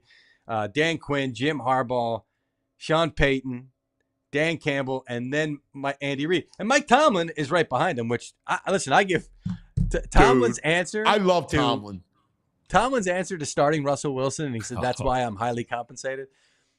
He's not a flashy guy, but that was his way of saying, like, I know what I'm doing. And the fact that you guys didn't trust that I knew what I'm doing. Yeah, I love him. And you know what? There was that's a CEO coach. Him and Harbaugh are CEO coaches. Like, it makes me laugh. He said something to his OC. I don't know. It was Sunday night. They had the ball inside the 5. And the play that they ran was a fade to Pickens. But before the play, he said something to his OC. And the way his OC, he went like this, like, yes, boss, like type of thing. It was, Tom was like barking. I love that dude, man. Like, he's so football, so Pittsburgh. He's so cool. Yeah, he's the coolest. He's the coach. best. That's what, if I'm Sirianni, I'm looking at Harbaugh, who's a genius, and Tomlin, and go, I want to be like those guys. Well, two things. I'll start on Tomlin. The Steelers are, like, in the new world of paranoid teams and media relations, like, we got to escort you around the building. Don't turn this way. You can't go down this hallway. This is off limits and all that stuff. Pittsburgh lets the media eat in the cafeteria with the players and staff and everybody. And I know they did it during training camp. I went there for a regular season. I was like, wow, they still, because they're back at their home facility. Yeah. And you're sitting and you see him come in and it's off limits. So, it's not off limits, but that's not reporting part. So, but like the interaction of him and the players during that period, it's like, you can see why they have the utmost respect for him and why he commands. You talk about CEO, why he commands the whole building. I will say this about Nick. The scene with him and Saquon on the bench, that NFL cool. Films grabbed. As I related it, and you know this having a couple of kids, it's like when your kid is upset and screaming and crying on the floor, you get down on the floor with them, right? You get to their level. He did that. He sat down next to Saquon to have the conversation with him, not just like leaning over him, was on the level with him. And I don't know if he did it consciously or subconsciously, but that shows the great phrase you love, the emotional intelligence, right? Like, I agree that Nick's got it. I think you're spot on, man. I know. I agree. I love that moment. I thought it was a great moment. I did. You're spot on. My brother, you're the best, man. Oh, one more thing. We won't see Mike before Halloween. When you were a kid, Mike, what was your favorite Halloween treat that you would get? Butterfinger. Yeah, I still like Butterfinger. Like when the kids come home with the candy, I'll hit them in the freezer too. The little Butterfinger in the freezer. Well, no, Snickers in the freezer, I guess. But Butterfinger, I like room temp. You know. And by the way, south of Oregon Avenue, they gave them nice candy bars, full sizers. They were good, always good, strong. Well, my parents had. If they knew you, my parents had the bag of candy. Whereas you get the one-off if they didn't know you. So the kids up the Yeah. street, my Wait, mother they would making make them take their masks off so they can see the kids? Well, they they know. knew. Yeah. They knew. Yeah. You see, Yeah. the parents were walking with them because they're good parents. They're right. walking with them. I'll say this, Ant. Since I moved up here to Hoboken, this town is unreal on Halloween. It's this is the one holiday they lean into. In fact, you go uptown, like they block off the streets. They'll have bands playing outside of people's houses. They all have parties. They try to outdo each other with the decorations. It's really, really cool. And my parents are actually going to be up here next week.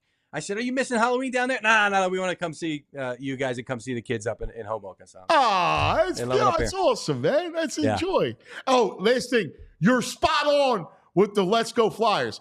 You're so right. It's the problem going, let's go Flyers. Like, no. That's no good. Right. You got to accent the last. Yeah, we screwed this up last week. The last syllable. So it's got to be let's go Flyers. Right? Yes. I'm screwing it up. See, I can't even do it anymore. You guys screwed it up for me. Not you. You don't need to do it right now. That's anyway. it. Let's go Flyers. That's the cadence. Let's go Flyers. Don't even do the other one because it's going to get stuck in my head. Right. But they used to play the organ would play it to give you the just like when you had the church, they'd play the first notes to get you, right, so you knew what to sing. You know what I'm saying? It's a cathedral of sorts. Although you know what, hadn't been so much lately. What is going on down there? How did he survive last year? Is he going to survive this year? What's the word? Man. I can't wait for him to get out of here. I mean, listen, Cousins a big Torts fan. Well, whatever. He's old school. That's why. Like he's not the difference between anything. He won't be here when they are about to win. He'll just shatter their egos and their morale before that. No, he knows he's got to be careful with those kids. He knows. Oh, does he? Yeah, right. He's got a cooch on the floor. He's really big on Couturier. A healthy scratch. Yeah, I know. He's really big on dialing it down. You never understand. I don't understand that. I know. How do you come back from that? Like, how do you expect both sides to come back from that? I know. You're right. You guys are right. You guys are right. We love you, buddy. God bless the kids. All right. Happy Halloween. Enjoy your Butterfingers. Room temperature. Here he is. What did I do? The great Mike Garafolo, NFL Network. He was Little Cuz forever. I remember him as Little Cuz. Yeah. That was for the Flyers. I got that. I like that. Yeah. It's good.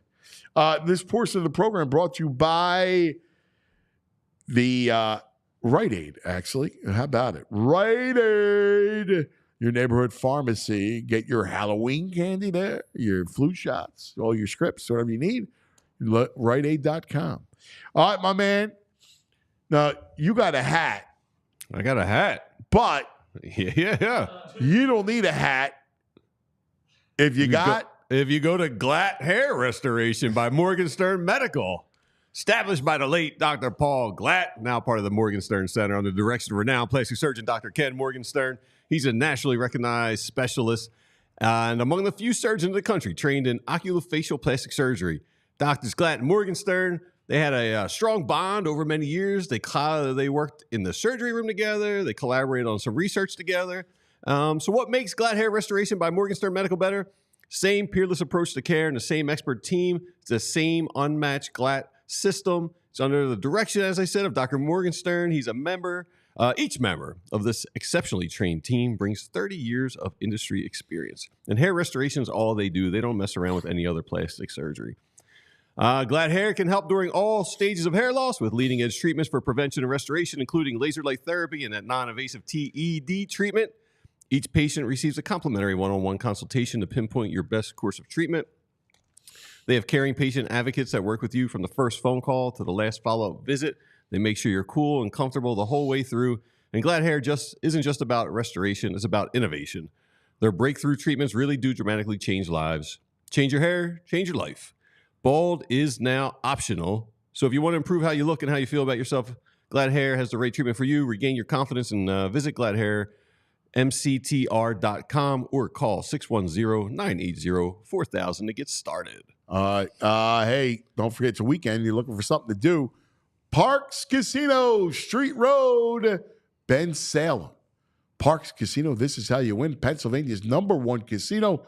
really close, right? You get Street Road exit off of 95, Street Road exit off of PA Turnpike. It's right there. Parks Casino, this is how you win. Besides all the fun stuff, right? Like the sports book, poker rooms, ridiculous. I got 3,500 state-of-the-art slots, all the table games. Man, all the other fun they got. The food is ridiculous. Parks Grill Steakhouse. The beer garden is unbelievable. The Bamboo Noodle House. You got Chickies and Pizza. We were there hanging out. How about it? Oh, my favorite place to go every Wednesday. We're there. That's it. Wednesdays it is. I might join you. Just hit the Noodle House. Yes. Yeah, man. Please. Do a noodle. Yeah, spicy noodle. Yeah. Love the spicy noodle. The Excite Center, state-of-the-art entertainment venue inside Parks Casino. Best place to see concerts and comedy. Great places to see the country's best comedians and headliners. Tickets on sale tonight. Comedian Michael Blaustein. November 1st, next Friday. Invincible, tribute to Michael Jackson. People always told me, be careful what you do. Don't go around breaking young girls' hearts. How do I even continue? November 14th, Ezra, Ray Hart, the lead singers from Sugar Ray, Better Than Ezra, and Tonic joined together for an incredible night. Something's got me reeling, stop me from believing, turn me around again. All right, November 23rd, comedian Steve Trevino. December 6th, Patti LaBelle. I'm on my own. Why did it end this way? On my own. This wasn't how it was supposed to be. Enjoy December 14th, comedian Eric D'Alessandro, and you can enjoy dinner and drinks before the show. Liberty Bell Gastropub at Parks Grill Steakhouse, the Bamboo Noodle House, ParksCasino.com to buy tickets for all shows. Parks Casino, this is how you win. If you have a gambling problem, please call 1-800-GAMBLER. Got to be 21. I'm getting ready. They got a Friday, January 10th, the Bee Gees Gold Tribute Band up there. That's your next one as soon as we start highlighting them. Yeah. All right, joining us, the Brain. Red, the Brain Finder. There he is. Look at those glasses. Hey, good morning, man. Like Ace Rothstein. Yeah, well, I can only wear the contact lenses a certain amount every day. I have a big Halloween party tonight, so saving it for the Halloween party. Have to make Queen V happy. She doesn't want to see these big glasses on me, so I'm wearing them during the morning, knowing that I have a late evening tonight. What are you dressing as? I'm not even going to say it because I'm not going to. You know we're going to see pictures on Instagram. You might as well just tell us. Tell us. I can't even say it. I'm too humiliated. Beauty and the Beast, where I'm the beauty.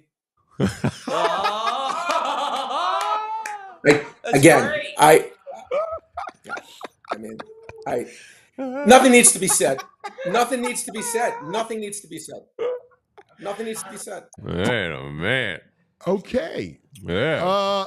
We were gonna need to see some pictures of this for sure. Yeah. Well, I mean, where are you going dressed as the beauty? Like, is it a house party? Yeah, it's like a house. Yeah, it's like one of her friends is having like some party, and I'm first grade math. I'm willing to do anything. I don't care. Get that grin off your face, young man. You're the greatest, brother. You're the greatest. Hey, God bless. All right? God bless. Listen, I don't blame you. Let's get right to it. We got a huge weekend. We have not brought it up. I'm kind of wistful. It's game 1 of the World Series tonight. Yankees and Dodgers. It's a classic World Series. I should be way more excited than I am. I hear what you're saying. Well, look, we thought this would be a year for the Phillies. Didn't happen. What are you going to do? Is what it is. Look, Anthony, I know we talked about it briefly. The only way I can look, and right now, Dodgers minus 122 in game 1. I can only look at basically every game in the series, and the series price is looking the Dodgers' way. I told you, I really think the Dodgers have an advantage in every part of this series. Now, the one thing that I will say is a little scary, which is why is the Jack Flaherty thing, where his velocity has gone down. And you saw there was a guy, and I know I bitched about it on the airwaves to you when the Phillies didn't get him. and he helped the Dodgers a lot. But now in the postseason, I guess there's a reason, I guess, why he had arm injuries for 7 straight years. Is maybe he just can't handle the rigors of this kind of long grind, and there's been a huge drop in his velocity. So that is something of serious concern potentially. Mark Pryor, their pitching coach, said, "Don't worry about it." Well, we'll see. Yeah, Judge Soto. I mean, that Yankees lineup's not deep, but you got two, and Stanton has all of a sudden had a resurgence. But Anthony, I'm going to tell you something. In the postseason, it's interesting. I actually think their lineup makes more sense in the postseason. Why do I say that? In the postseason, it's a lot harder to string together 3 straight hits and score a run. It just is. But what you can do is hit home runs. And they have 3 guys that are arguably, and this is not an exaggeration, arguably 3 of the top 10 home run hitters in baseball. So I actually think from a postseason standpoint, the Yankees are actually a little bit tougher because teams aren't in general they're not getting these huge routes because the bullpens are too good and the managers aren't letting these starters get hit too hard. Yeah, that's a good point. That's a good point. All right. Who do you like tomorrow? College football. Well, I'm going to give you a game. Well, the UNLV game. Okay, UNLV Boise. First of all, I think this is a great game. I'm really excited to see. Now, this is actually a game today, and this is, you look at the power, the Power 5 games. The people that are out of that thing. This to me, this game is probably the best game that we've had. Now, obviously, UNLV lost their starting quarterback, but you know what? They have not had a downgrade. And actually, I think you could argue they're maybe even upgraded. Now, last year when they played, Boise smoked them. They beat them, I want to say, by like 3 to 4 touchdowns.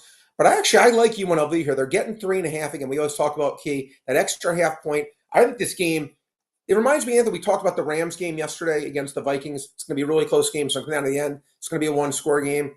If the Vikings win, there's a good chance it's going to be 1, 2, or 3. If the Rams win, you win your bet anyway. Same kind of game to me tonight with this game. Now, obviously, Ashton Genty is incredible. I'm sure he'll have a great game. But I think this game is 50-50. You want to give me points over 3. I think the line's too high. And that is a game that I personally, again, I think UNLV is actually probably going to win this game. My gut tells me. And that's a game that I like, and that is for today. And then for tomorrow, Anthony, real quick, talk about the real quick. 1 second. VG is laughing so hard that he left the studio.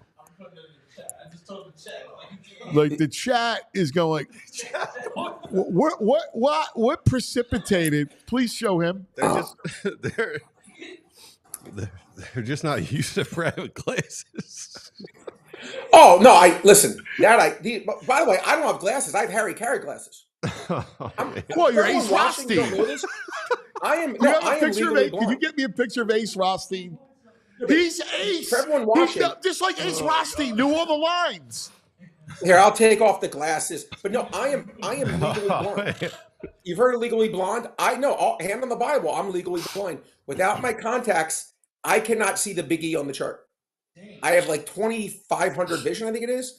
So, I mean, yeah. I mean, I cannot see jack you know what without my glasses on. So, or my contacts. And because I have the that party, there you go. Yeah.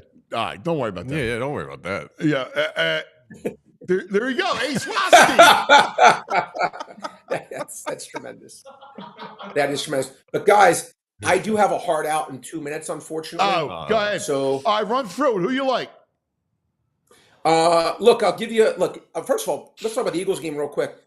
I like the Eagles. You can get 3 points on the Park site laying $1.20, I think it is, guys. I think that's a great bet. I think again, we talk about these 50-50 games. You want to give me 3 points in an Eagles-Bengals game, which is going to be close. I think we know that game is going to be tight. It's going to be 27-24. It's going to be a really close kind of game. You think so? You want to give me 3 points. I really think Philadelphia honestly merits a legitimate bet. Now that the line's gone back up, it went from 3.5. It went from 2.5 down to 1.5, which is like, okay, you're not even close to the 3, so it's not doing anything. But now that it's actually back up at 2.5, we can just buy it to 3, only laying $1.20. I think that's a really good bet. I'll give you some other stuff, guys. Look, and I know Marcus Mariota stinks. I get it, and maybe I'm just going to get absolutely burned on this bet. But I like the Commanders getting 3 points. I I don't think the Bears are that good. I know Caleb's played well recently. Washington's played better than I thought. And I think that they can keep this game close. I really, really do. Kind of a hedge in that game, guys. Terry McLaurin's over-under is 59.5 yards on the Park site. Like his under. Again, to me, with Marcus Mariota not being the best passer, I don't think he gets to 60 yards. Love DeAndre Swift over 56.5 yards for old Eagles friend. Last 3 games, guys, he's rushed for 260 yards, almost 90 yards a game. Washington, not a great run defense. See no reason why he won't get there. I like Jameis Winston over 230 passing yards. The Ravens give up a ton of passing yards, guys, an absolute ton. Last in the NFL against passing defense. And you know what? Jameis, as bad as he is, I said he can throw the ball, unlike Watson. And I'll give you an NBA prop for tonight, guys. Tobias Harris usually does not get a block. Does not get a block 60% of the time. You can get under plus 143 on Parks. Wow. Anytime you give me a Tobias under, I am in on this, Brad. Yeah, there you go. I don't have to tell you much bets. to do that. So that is the story, guys. But I You got to like run right Maxey now. over? Well, Maxey's over was high. What was it, like 28.5? I think it was. It was really high. I mean, they're jacking up, which they should. But anyway, but look, I mean, the Sixers, man. I hopefully they get all these guys back and we see the team we thought we were going to see. I know. But, you got to run. All right, guys. I have a great weekend. Have fun at the party. Be good, guys. I'll see you. There he is, Ace Rothstein. Oh, the beauty and the beast. You were crying. Oh. I mean, Andrew's crying. You're crying. Black Gritty's crying.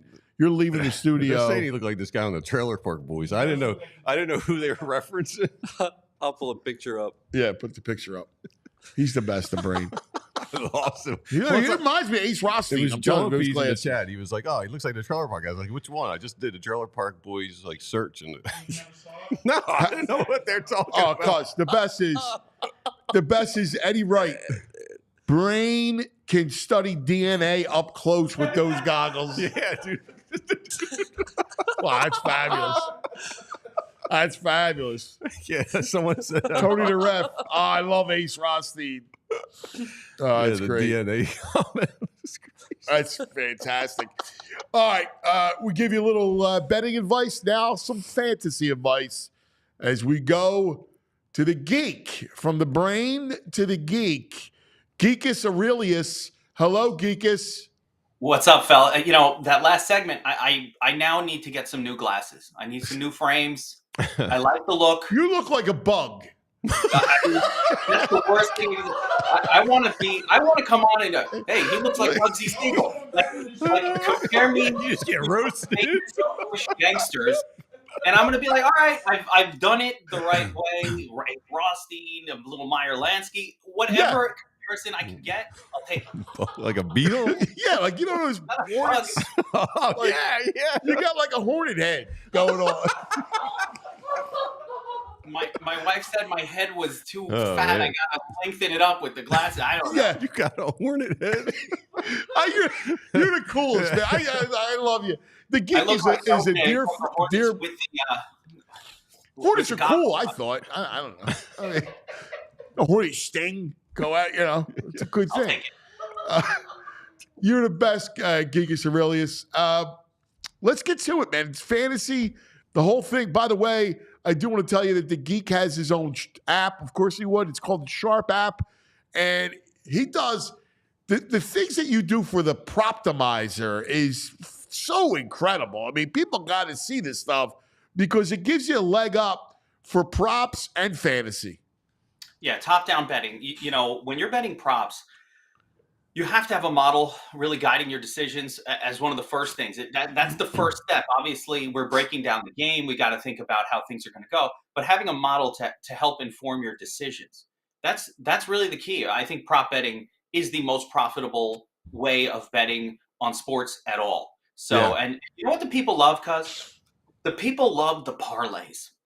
I've learned that the people love the parlay, and they don't want a 2-legger. They want a 10-leg, put $5 in, win $50,000 type parlay. That's what's exciting. I mean, it's the same thing that it pulls us to DFS, right? When you're playing daily fantasy. Listen, You take down a tournament. Right. I did a 50-cent entry this past weekend in the afternoon that won $3,000. Wow. 50 cents into $3,000 just messing around. That can happen. That can happen. So that's the pull that excites people when playing DFS and props. So one of the cool things, I'll give a little piece of advice out, but when you're doing these parlays, one thing that's really becoming popular are what's called negative correlated parlays. So this is the new thing with sharp bettors. All right, so I'm opening it up for you. Especially, so here's how this works. You would take a player to go over, let's say a wide receiver, you go over 60 yards, but under 4 receptions. Negatively correlated, right? The sports book inflates that quite a bit because they want you to bet negative correlation because they think they're going to win that more often. But you get a much, much better number when it hits. So if you know the sport and you know the Deshaun Jackson type players, that Jameson Williams is I'll give you. I know he's out. He's but my spirit a guy like Worthy. How about because he'll have the ball a couple touches and he's got a chance to take it deep. Only takes those are the only take 1 reception, but it's going to be a bomb, right? So by the way, Jameson Williams, my spirit animal, he's gambling. He's taking like we're all Jameson Williams around. The best is he's got substance abuse. He's got gambling. He's my spirit animal. He's taking steroids. So I love it. No, I shouldn't say it. No, just so you know that he got suspended 2 games for an illegal substance, which Geek likes. So I do appreciate him. What do we have? Let's go through the positions, and then we'll get some questions. So yeah, absolutely. Big week coming up for fantasy, for DFS. There's some landmines you got to avoid. I mean, if you've been riding Baker Mayfield to a fantasy championship, I think it's time to get off the bus. That really tragic, bad decisions by the coach and what happened to that team last week, losing all the wide receivers. I'm horrified by it. So get off the bus of Baker Mayfield. It's no good. It's no good. I do like this Eagles-Bengals game for potential pop to the upside. I'm a little bit concerned, as I've been all season, with Hurts' fantasy production because Saquon Barkley is so dominant that it's pulling down that version of Hurts that gets to 30 plus fantasy points. But I do like the Burrow side of that game just because I think both teams are going to be scoring a lot. And if the Bengals are scoring, they have to do it through the air. They don't really have dominant running backs to score the football as much. So I really like that game. We've got Josh Allen at Seattle seems like a smash spot to me. One cool thing in DFS this week is with Josh Allen, it's prohibitive. It's cost prohibitive. But all of it, everybody who's tied to Josh Allen, all the pass catchers are ridiculously cheap. So it's not hard to correlate him up with a pass catcher this week and put some lineups together like that. So I'm very excited about him. And on the low end of the spectrum, I'm going to give you 2 names. One, I love Caleb Williams. Like, I love what this kid is doing. Chicago looks amazing. Talk about living up to the hype. Can we acknowledge that this wide quarterback class is spectacular, but Caleb seems to be the cream of the crop. So finally living up to expectations. I like that Chicago team and everything about it at Washington this week. I'm really disappointed that we're probably not going to get to see Jaden and this head-to-head matchup that was going to be spectacular. You know what I mean? So that's a big one. And, the brain mentioned someone. And the brain gave me some thoughts, cuz I think Jameis Winston might be a viable play this week. Yeah. If he had Cooper, it might be even better. Yeah. Oh, much better. But, I am concerned about his weapons, but Njoku probably going to smash at tight end with Jameson. But I just think, I remember the magic of Joe Flacco coming in to replace Watson last year, and we might see a little bit of that magic. It's going to remind you how bad Watson actually is. I agree. What was your guys' thoughts on the fans? This has come up this week, so I want to ask you your thoughts. What was your guys' thoughts on the fans kind of cheering when Watson got hurt? I mean, listen, normally you say it's horrible, right? Like, you can't do it. It's reprehensible. But Watson is not Watson is kind of a reprehensible guy. So to me, I chalk it off to karma. Yeah. Right? And by the way, if you're a Cleveland fan, you got to give them some slack anyway. Watching that Drek week in, week out. I mean, normally I say it's a mortal sin, but I knock it down. I do. Listen, time served. I agree. And I, by the way, my thought was they're not cheering because he's a bad guy. They're cheering because he's terrible at football, and they're happy to get him out of there. I don't think it had anything to do with him being a bad guy. I was just like, well, I know, but the fact is that it, there's legitimate karma things there. So I can't go pity for Deshaun. Yeah, absolutely, I totally agree. Running back position this week, cuz is chock full of studs. It's so good that everybody stands out as a great play. I've never seen anything like it. This is an unusual week where you just have these amazing matchups, top to bottom. Swift against Washington, Hunt against the Raiders. Achane, yes, please. Everything to do with Miami offense this week. The return of Tua. On the DFS sites, they forgot to adjust the pricing of the Miami players for Tua's return. They're completely priced as if it's Skylar, Snoop, Huntley, Thompson, or one of those guys in there. And so it's just this week where, you almost have to play Tyreek, you almost have to play Waddle, you got to play those guys. But they're running across the board. Every matchup is amazing. I've never seen anything like it. Jacobs at Jacksonville, I'll take that. Dobbins at the Saints. The Saints are a dead team right now with no quarterback. I'll take that. You move your way up the list. Breece Hall against New England. Everybody's playing Breece Hall this week. All of it. And even all the way to the top. I like Saquon at Cincinnati. Sure, I've been riding that train.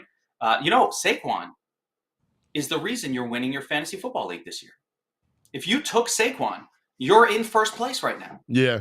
You're laughing all the way to the bank.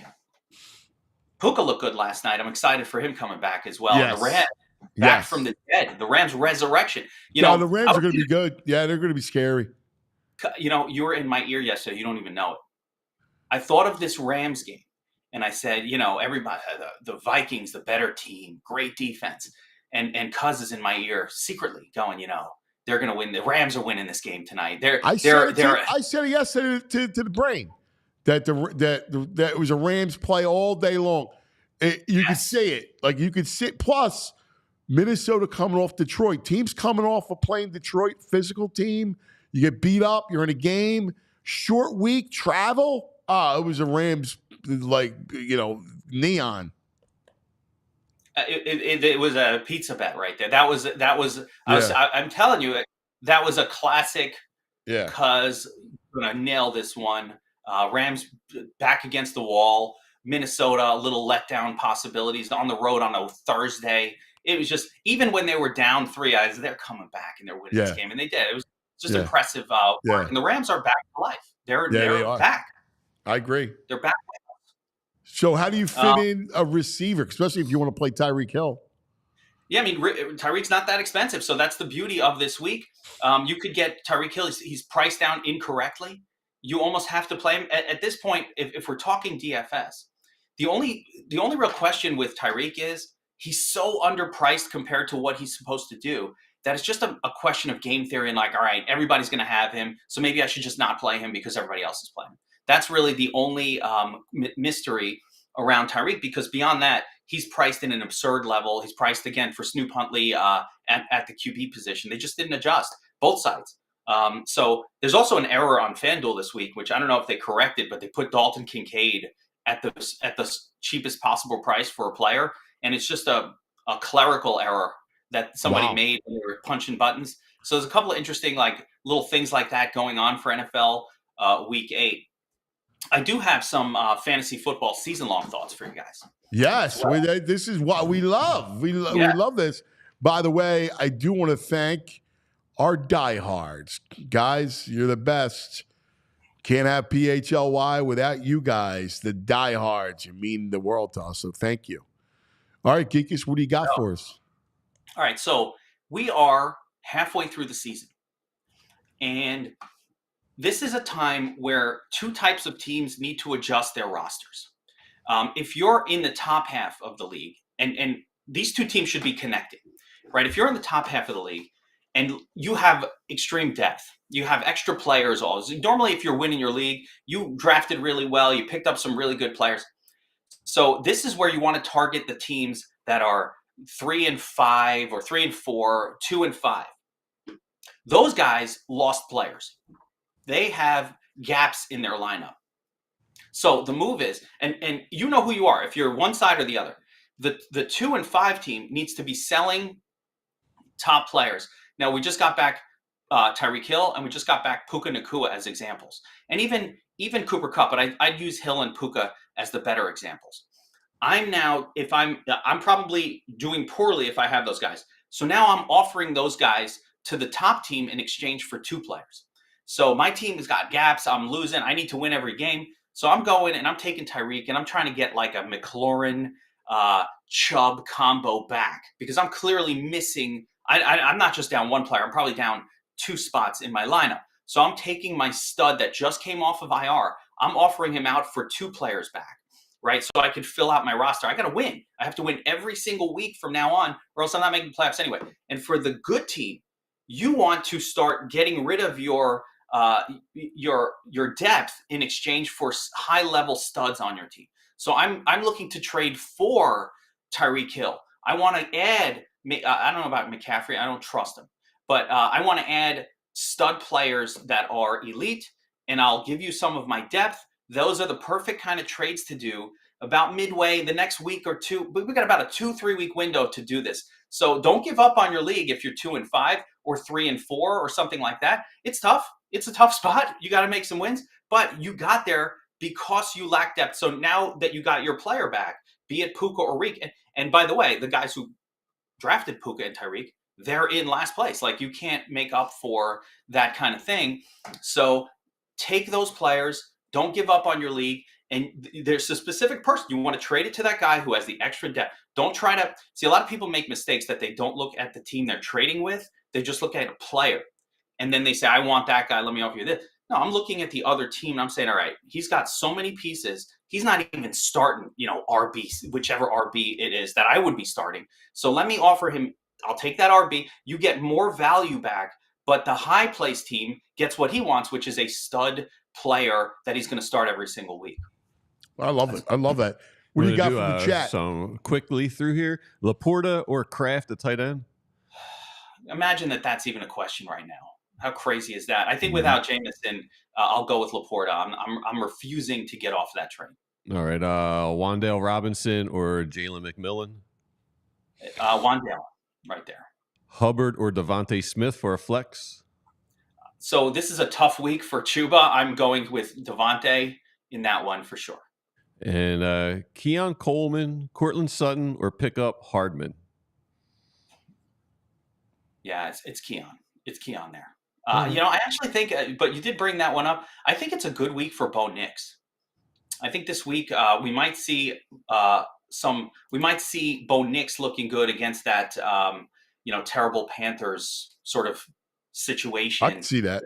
Yeah. Yeah. This could be that week where we get like another nice game out of Bowen, but the issue with Cortland Sutton is he'll get a 0. Like, he's not always part of the game plan over there. He's not like a dominant WR1 at all. But I do think, I think we'll see a good week out of Bo Nix. He's one of my sleepers for this week in terms of a quarterback that can put up some numbers. I like it. Geekus! Great work, buddy. You're the man. The Hornet. I'm coming back as Bugsy next time. Bugsy, not the Hornet, Bugsy Siegel. Get the big plastic rims. Yes. Yeah, I love it. You're the greatest. DFS Army and the Sharp app. Make sure you get him. Thanks, buddy. Thanks, guys. Here he is, the Geekus Aurelius. Nice pull with the Hornet. Does Todd even want to come on at this point? Is he ready to get roasted? It's fun, man. It's family. That's what it is. Right or wrong? He's not a Hornet. He's got a Hornet. The frames look like a Hornet eyes. He does. Yeah, he had the Hornet look. Yeah. He looks like a Hornet. Your brain looks like Ace Rothstein or the other guy.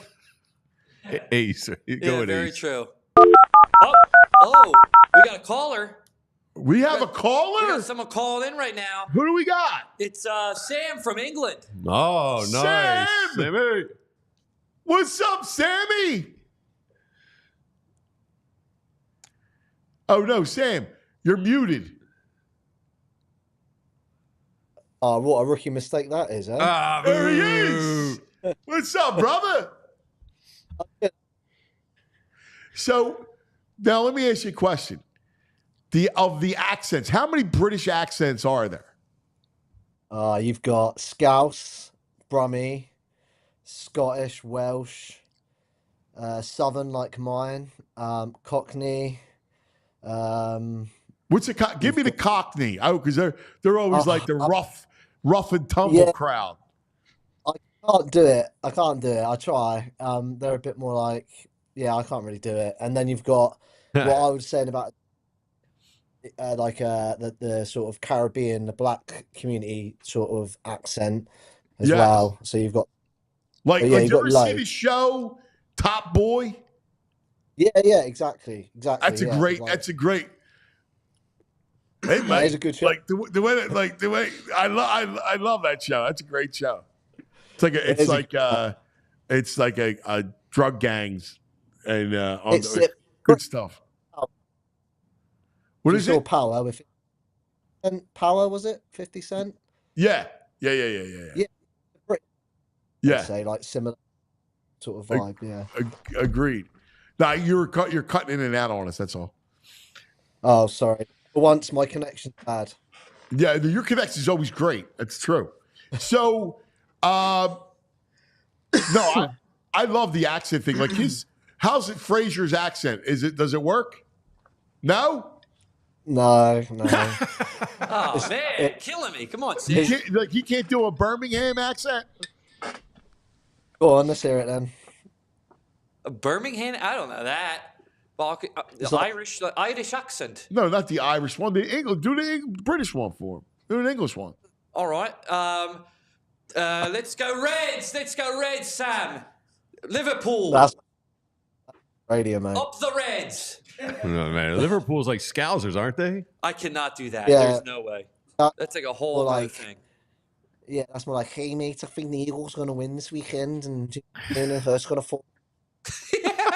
That's awesome. Perfect. Yeah. That's fantastic. That's great accent. An Eagle. But Eagles got to win this weekend, right? I think that, like last year, it was slow starts and just didn't get better. I'm hoping we just grow into the season now this year. Hopefully, Goddard gets some touches, AJ in the slants, and then maybe Devontae for a big one this weekend. Dude, I'm with you. They need to move the ball through the air. I want to see the offense click a little bit. Like I know, I'm not saying I'm definitely running Barkley because we love Saquon and he's such a weapon. He should be able to run on Cincinnati. But I need Hurts to kind of dart down the field a little bit. I need to see the pass game work a little bit. A little high octane. Yes. Yeah.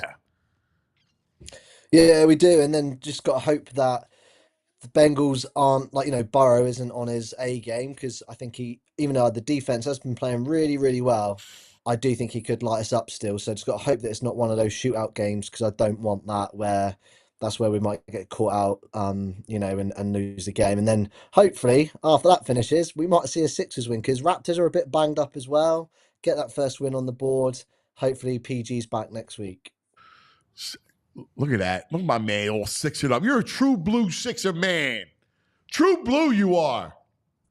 True Sixer man. Need to come back over. I'm missing it. I'm missing the cheesesteaks, and even though Passyunk is great, it's still not the same as being in Philly with you guys and being at the Sixers game, man. I've got some friends coming over next week. How often do you go to Passyunk? How often do you go there? Once every month or 6 weeks. I mean, we do events there. So the UK Phillies and the UK or the British and Irish Eagles guys, they do like events there, and I try to attend those.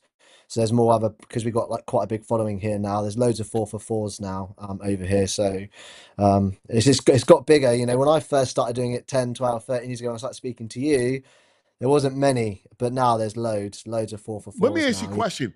If we did the show there and we did a 4-for-4 show at Passyunk Avenue Pub, and I guess he has a big one now.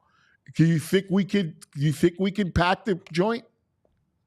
Oh, 100%. Everyone loves it. Like knowing that, that everyone was talking about PHLY on our WhatsApp 'cause they said about the sell you've got on at the moment and becoming a diehard and stuff. So there is some diehards, I think, that are British and Irish Eagles fans and stuff. So you would sell it out easily, no problem. You guys, especially, your aunt is obviously well known across over here. And some of the guys are like, "Oh, you speak to Ant?" I'm like, "Yeah, he's my mate." They don't believe it that we're friends, so I have to prove it to them, I think. But but yeah, it's great, and they love it. They love. We got to make the pilgrimage. I think that's going to be my goal, is to do it in the. What do you think? Good time? Maybe do it in the spring. I think do it when do you know what the UK Phillies groups and British Eagle groups have got the biggest following. Sixers still and the Flyers still a bit to go. So I think a crossover when there's a Flyers and an Eagles weekend, come over and do it, or just do it in the summer when it's just Phillies ball. You might be all right. But I think Phillies and Eagles, if you can do a double header when it's an early UK game for the Phillies and a relatively early Eagles game, you would be fine because that's when the big. We got to do that. We got to do that. Yeah, I'm dying to do it. I'm dying. I've never been to England, so yeah, that sounds awesome. Yeah, I want to get that done, and you'll be our co-host for the the time we're there. You're going to be with us because you're family. You're the original. Yeah. You know that. I appreciate it. I know it's been great. I mean, I'm not always as positive as Black Gritty and some of the other callers that call in, but I do try. But I like to have my Negadelphian in me. That's the first thing I learned when I went to fit. So, and I love to point out violations like VG. So and Andrew is a walking violation supporting Liverpool. So agree. Oh, come on now. Yeah, no, I've given up my ticket. Yeah, it is. I gave up my tickets. So we're playing Liverpool in a few weeks, and I've given up my tickets because my team are just getting relegated. So, I just need to. That's Andrew. So I'm just hoping the Eagles can carry me through and give me hopes, and hopefully there'll be a second round win for the first time ever next year, and the Eagles get to the Super Bowl. That's what we've got to hope for, right? Yeah, we need that second round win. Yeah, dude. Gotta happen, brother. Has to. I know. Well, MB's resting for it, so let's hope it happens. Yeah, I'm with you, brother. I'm with you. What's all tap for your weekend? Get the kids?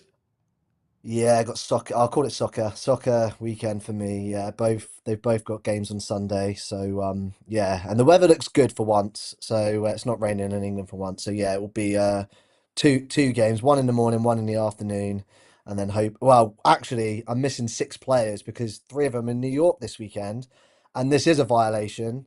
They're watching the Knicks. That is a violation. So you coach the kids? Yeah.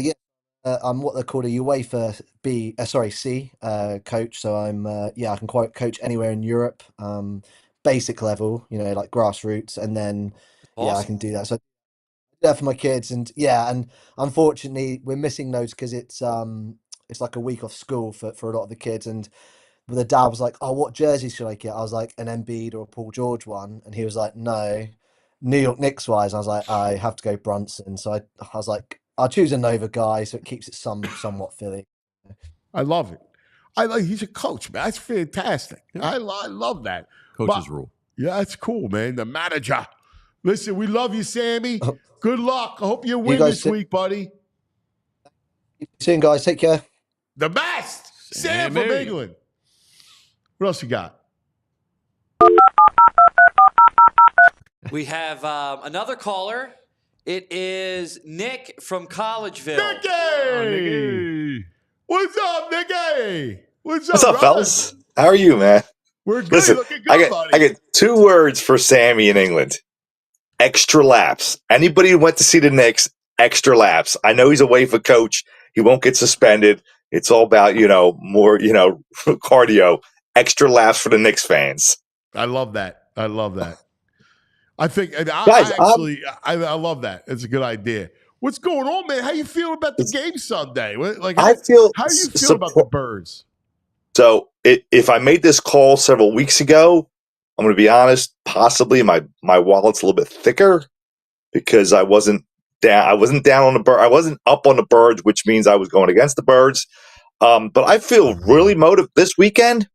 Look, I saw Cincinnati struggle against that putrid Giants team a few weeks ago. It was 7-0 late in the second quarter. Daniel Jones has what he had. It was like 1st and 10 on the 15, getting ready. He had a field goal to make it 7-3. He threw an interception in the end zone, and it stayed 7-0 for the longest time. That team is struggling to score. Cleveland, I think, scored less than 21 points against. I'm sorry, Cincinnati scored less than 21 points against Cleveland and the Giants back to back.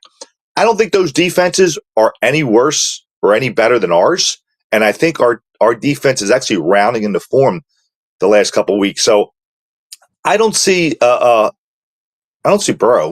putting up more than 21 points, and we should. I mean, we should score 23 without a problem, in my opinion. I like it. Look at this. I'm feeling good. Good vibes from Nicky. Look, and I've been down on him most of the year. And listen, at Jalen Point, what you brought up early this week and early last week after the game, he struggles to read defenses. He would rather throw outside on the hashes, which I can't stand. The whole middle is wide open.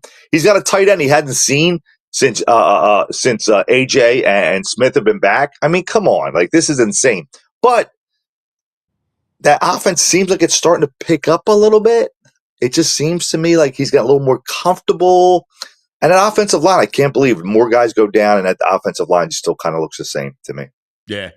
That Stoutland's the greatest. He should be a statue of him down there. Yeah. Stoutland. Right next to Nicky, BD Nick. Yeah. Hey. Yeah, so look, go ahead. No, you finish because then I have a question about food and wine. Well, I'm going to pivot to the two other teams. Flyers, I was so motivated, and I need a little something this weekend. Can I get a little something? And the Sixers. Okay, so Flyers. Hey, real quick. So Flyers have Wild tomorrow afternoon. They scare me. Kaprizov scares me. Yeah. But Sunday night, 7:00, Les Habitants. And the Flyers should be able to score against Montreal. I'm smelling a victory Sunday night. 5-2 victory Flyers Sunday night. So Joel sitting out out since it's a back-to-back for Saturday. Yeah, they worry me with Kaprizov. 7-1. The Wild's pretty nasty. Yeah. Is Joel going to sit it out because it's a back-to-back on the ice tomorrow? I mean, tomorrow and Sunday. Dude, they can't buy the Sixers. Listen, I don't. They had a home game and then back-to-backs and back-to-backs. Yeah, that's I know. schedule for them early on. It is early on. They're playing a lot of games. Yeah. So as long as they get through this tough stretch right now and get a little bit of rest, get a little more training, I think we're going to have a good middle part of the season and see what happens after that. Sixers, call me whenever, man. Call me after New Year's or something. I don't even know. I don't even want to talk Sixers. For real. I know. I mean, listen, that's what they did. Look, before you get food and wine, Brad brings up a really good point all the time. Like sometimes you just gotta, if you can get quick to a number, you can make not easy money, but you can make easier money. We've heard from the Sixers and other back channels late Saturday, Sunday, in the Monday morning that Joel probably wasn't going to play. PG wasn't going to play because of his knee. And when I was looking at the football lines, I just happened to jump over to the NBA, and Milwaukee was getting plus 3.5. And I'm going, I get they're on the road, I get all that, but how are they getting 3.5? How are they if it's not a pick 'em? So there was a line there that I thought was begging. Now, by game time, it was -3 Milwaukee. So it was a 6-point swing in 48 hours. And if you were just paying attention a little bit on the Parks app, you would have got a really strong line. So it goes back to what Brad says. Yeah. No, so. it's a real good point. All right, food and wine. First of all, come on. There were so many pasta violations this week. Come on. Oh, that macaroni, noodles, words like VG, noodles. All right. Anyway, go ahead. The chicken thing. That was my whole point. The chicken. They don't have There's chicken. a Baldy spoke on it. Baldy's been back to Italy more than I have, and I have tons of family over there. So he's been back to Italy 10 more times than I have in the last 5 years. And Baldy came out unprompted. It was just a general question. And he's like, what is that? Nobody does. He goes, nobody in Italy is going to serve you that. So he's 100% right. Yeah. Listen, man, I'm Look, like 83% Italian. I like a good chicken parm dish. No, you were talking about the chicken and pasta. Over a nice bed of spaghetti. Big Listen, piece of that's chicken just parm. Listen. I don't want to tell people what they should or shouldn't eat. American style. That's what I'm saying. I don't tell people, like in my wine business, I don't tell them what they should like or not like. I just need them to recognize it. This specific wine in this category is what it's supposed to be versus something else. When it comes to food, you could do whatever you want in your house. You could pop your gummies. You can smoke on the backyard. You can mix and match pasta, macaroni, or noodles, or Parmesan, whatever. But at the end of the day, if we're talking Italian food, nobody's putting a slab of chicken on top of a bed of anything. All right? It's just not happening. Now, I like a chicken parm. I like a veal parm, chicken parm sandwich. It's like Olive Garden. What the fuck? Love that stuff. Bestseller. Listen to what Nick says. Yeah, Bertucci's Olive Garden's a bestseller. Chicken parm. I'm not. Listen, the Medical. Listen. Yeah. Shut up. Born and raised. Stick to the Irish accent. Born and raised in this country. Chicken parm. I'm as American as the next cold-blooded, red-blooded American. But that's some Medigan stuff. That's all I got to say. The Olive Garden. That's some Medigan stuff for people in the middle of nowhere where they can't find a real Italian restaurant. Italian dressing on the salad. Listen, I mean, if you have vinegar and oil in some herbs, you can put that together in 12 and a half seconds. You don't need a jar that you got to shake up and keep chilled in the refrigerator and pour over your fresh salads or greens. Thank you. That's all I'm saying. Thank you. That's all I wanted. Thank you. Yeah. Nikki. Gentlemen, TV Todd's coming up next. He's coming up next. Todd. Can't wait. Todd. Bye, guys. Peace. Go Birds. Have a good weekend. Go Birds. Love it. What's the matter, Big Black Ready? Chicken parm. I get what he's saying, but you go to Italy, it's not the same. Well, I'll worry about that when I'm Black over Ready there. knows. Black Ready's a foodsman. Yeah, it's delicious. All I can say is it's delicious. You're going to tell me it's not really delicious. know it's good. Listen. No, but when you're coming off chicken of parm. But when you're coming off of the gummy, you're going to house. I do not do chicken parm at 11 o'clock at night. Yeah, I'm talking 5 o'clock in the afternoon. No gummy Hunter involved. S. Thompson. Yeah, would do a chicken parm dinner at 3 a.m. A real thin chicken, really deep. You got to get it really deep fried in there, you know. Oh, man. Deep fried. They call it chicken Riggi, chicken rigatoni. Get the hell out of here. That's saturated in oil. He's just trying to make you angry. Yeah, he's horrible. All right. How you feeling, Black Ready? You like a win? Yeah, he's good. He's chilling. I like it. All right. Time now for our man, Todd. TV Todd. You gotta act like a man. You can't handle the truth. It's time for TV Todd. There he is on a Friday. Collar shirt. Formal Friday. He's doing his meetings. He's like in obscure Pennsylvania, right? In the deep recesses of Pennsylvania. And all he's doing is talking to Netflix executives and Amazon, Apple, Max, Paramount. That's what he does all day long. Right? Listen, no, I dressed up because I respect the show. Come on, I know we need a lie detector sound. A lie detector sound effect, Frazier. I know you got meetings. First Flyers. What's the chat say? I don't know if you're a Simpsons fan, but Eddie Ray saying. All right, here we go. Todd's here we dressed go. up as Millhouse for Halloween.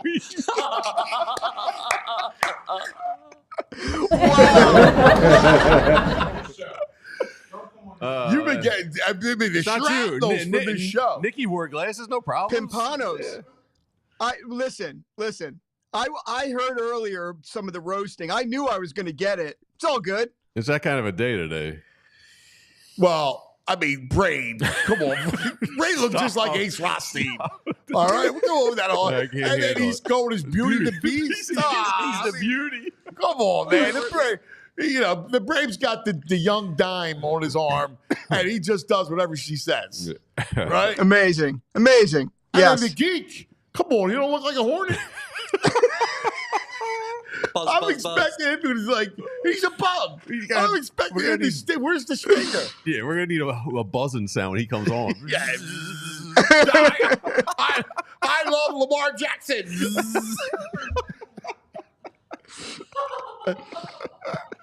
I mean, not for nothing. Yeah. Todd's normal though. Todd's really normal. This is way off the rails already. Wow. So let's discuss before we get into our theme. Our Halloween theme continues. This is slasher films. This is my wheelhouse. All right, this is going to be fun. But before we get to that, Flyers.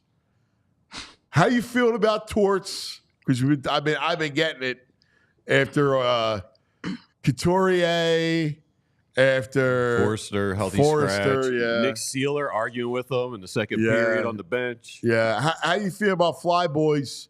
And we got a big weekend. Wild tomorrow and Les Habitants Sunday night.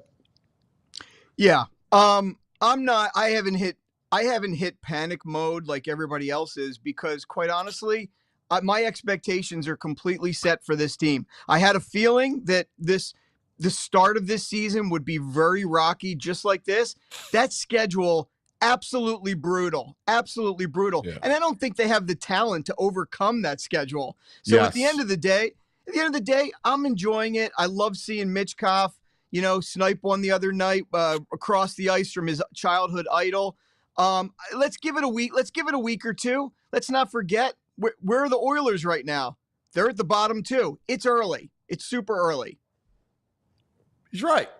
Yeah, I don't know if I compare him to the Oilers, but I mean, listen, expectations. Like I'll be honest, I have with no you. expectations. No expectations. I just want to watch Mitchkoff and some of the young players and watch growth. Yeah. I mean, that's all. They are not. The Flyers organization is not going to get rid of Torch this season. He's going to finish out this season. He's going to move to the front office, and we're going to continue the rebuild. What are we, year 2 of this rebuild? Exactly. Year 2? That's exactly right. So stop with your torts, trying to hang torts. They keep playing like this. He's not surviving. Jones, they won't do it. I agree with Todd. I agree. That's right, Black Lady. Going to be here all year. That's right. I agree. Yeah. All right, look at that face. My God. Listen, it's hard when you're the only guy correct in the room. So he does not like torts. I hate just know what I see. Such a I can feel the hater. vibe. Jonesy, Briere don't want to start like this. They're terrible. Their passing's terrible. They look like they have no system out there. Yeah, I don't think. I mean, we'll see. All right. Well, you know what's key? I do want to see. What do you get? That's awesome, Got a new toy over there. I love it. That was good use of the goal. Yes. You know what? Anytime he gets out of hand, hit him with the goal horn. I will. Yeah. Straighten I do. You know what I do? But I do want to see how they come out tomorrow because I did think they had, a good amount of energy and momentum in the second half of that game the other night. So let's see how they come out at home. Agree. From 4 minutes left in the second period throughout the end of the game, they look good, except for like the bonehead pass turnover with the empty netter. Yeah. Hard to justify that one, but man, Frost almost tied it up. I mean, you know what? Let's just see. I have a feeling they're going to come out and play a really good game tomorrow. I don't know that they'll win, but I think that they'll play a pretty good, entertaining game. Wild scare me though. I think they win Sunday night. I think beat Montreal. Montreal, right? Yeah. Are the Wild undefeated? They're undefeated, aren't they? Dude, they have like 2 overtime losses. Kaprizov is ridiculous. He's unbelievable. Yeah. He's tired. They come at you. Boldy. Like they got players. All right, my brother. Let's get into some slashing. Wow. How do you want to do this? 5 slasher movies for Halloween. So is Friday the 13th the GOAT? No. Jason's my favorite slasher, but yeah, that's not my GOAT either. Halloween? Yeah, for me. For me too. Halloween has got to be the number 1 of all time. Yeah, give me the sound of Halloween. Are we allowed to play that? I get it. Will we get violations on us for doing that? No, maybe let's not. do it. I don't know. Our lawyer says no. No, I don't know if the lawyer. I don't want to chance it. But that sound is like iconic, and you're right. Like the first one, And how they open it up, like Halloween Day, it's the afternoon, and it's like, it's October on the East Coast or the Midwest, right? Like you feel it, and you feel like something foreboding. It's in Haddonfield. Yeah. Haddonfield. Yeah. And, Halloween really did kick off the golden age, truly the golden age of slasher films. I mean, Jamie Lee Curtis in that one, right? But she was also immediately in one of my favorite slasher films, the original Prom Night. She was also in Terror Train and The Fog. All on my list. Yeah. You like Terror Train, VG? Love Terror. I mean, it's on my top 10. It's not in my top 5, but yeah, I love Terror Train. Me too, man. How about My Bloody Valentine? Where does that fit in? I mean, I don't have it on my top 10, but I'm a fan of that one. Okay. I like. We'll go through your top ones. No, I mean we're hitting some of them, which is great. One of them that I thought actually became iconic for a period of time is When a Stranger Calls. Oh, that's when they're in the house? Yeah. The calls coming from when they tell them the done. calls coming from inside the house. Yeah. Yeah, that was good. One of the best moments. That actually was good. That was a good one. I agree. That's a strong one. There's so many. I mean, do you think? I mean, does Elm Street qualify as a Yeah, I guess it does. I mean, come on. Yeah. Yeah, that's got to be up there. Freddy, come on. Freddy's the man. Yeah, Freddy's the man. Yeah. I don't know if I qualify as a flash slasher, but yeah, I see it on most slasher lists. VG, is this one on your list? The Hills Have Eyes. It's not one of my top 10, but yeah, that's a fun one. Slashers should be fun. Yeah. I mean, what do you think about? You consider Psycho a slasher? You know what's funny? I have that on my list, and I was going me to too. ask you the exact same question. You know what? I have to say yes, because I think, correct me if I'm wrong, but I think all of the killings that take place in that movie are all done by knife, right? Yeah. Yes, they are. By definition, is that the he's slashing. criteria that you got to have it? It's got to be hand-to-hand combat. I do not have that criteria. Well, it can't be mallet because then that would be a bludgeoning. So it has to be a slash, All right. Well, here's the thing. I got here's Texas the thing. Chainsaws number 2. Yeah, that's slash. Yeah, that's a chainsaw. That's great. Rip. Yeah. When you look at the genre of those films, the true killers in those films used multiple methods, right? They always tried to make it creative, like maybe they use a knife, and then maybe they put someone in a blender, Samurai, whatever. Exactly. But I think they have to have at least one blade killing to qualify as a slasher. I agree with that. The blade killing. How about? I mean, Jason is. Come on. I mean, he's a goat. No. Oh yeah, he's on my list. Yeah. Yeah, machete. Yeah, dude. He's my favorite slasher. That's like, I mean, who the hell wants to go in the woods? Because I like the thing with Michael Myers. He was like sneaky and quiet. Jason was just person. He was a giant hillbilly, busting through doors, coming out of a lake. Yeah, I mean, he was. He was in, one of those inbred characters. He's an athlete, got the hockey mask. Jason X. Eat space. Nothing. The hockey mask was a great touch. Yeah, it was. That was a great touch. Absolutely. Now, where are you at on like Saw? Well, I didn't know if Saw qualified for this conversation, but that's one of those franchises. I don't know why, cuz I have to see every one of those. I love the puzzles. I love the games that they set up. I've watched every one of the Saw movies and I love it. But the original, which was a extremely low budget indie film and became a festival hit, that is a fantastic movie. Yeah, I like the original. I haven't seen anything past the original. Yeah. What? Really? I don't know. Spiral. Well, I'm watching Love is Blind. Duh. So what else you got? What other along the way? Well, if you want to talk more modern, because we've been talking a lot of classics, right? I did a little, I think the modern franchises, at least in the more modern era, of course, the Scream franchises are up there. Original Scream's great. Really good. Yeah, really good. Really good. And then, you have your, we've talked about it, X, Pearl, and Maxine. Absolutely. Yep. The Terrifier films. You can't not have a conversation. It's pure slashing. Dude, that's number 1 in the box office, wasn't it, last weekend? Terrifier 3 is amazing. Really? Yeah, I loved it. Wow. Yeah. What do you think about Stepfather? You I ever can't see even that? remember that film. No, Oh, I I can't saw remember that. Stepfather. That Stepfather's Yeah. a good one. Yeah. My underground favorite that few people have seen. They did a remake of it recently. It stunk. Maniac. Joe Spinelli. Oh yeah, dude, it is so brutal and disturbing and crazy. If you're into a deep dive slasher film, the OG Maniac is rough.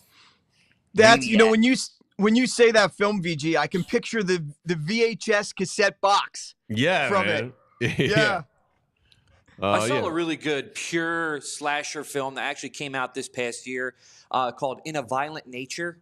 It's pretty decent. Decent? Yeah. Sleepaway Camp, Slumber Party, Massacre, all those are good. All those work.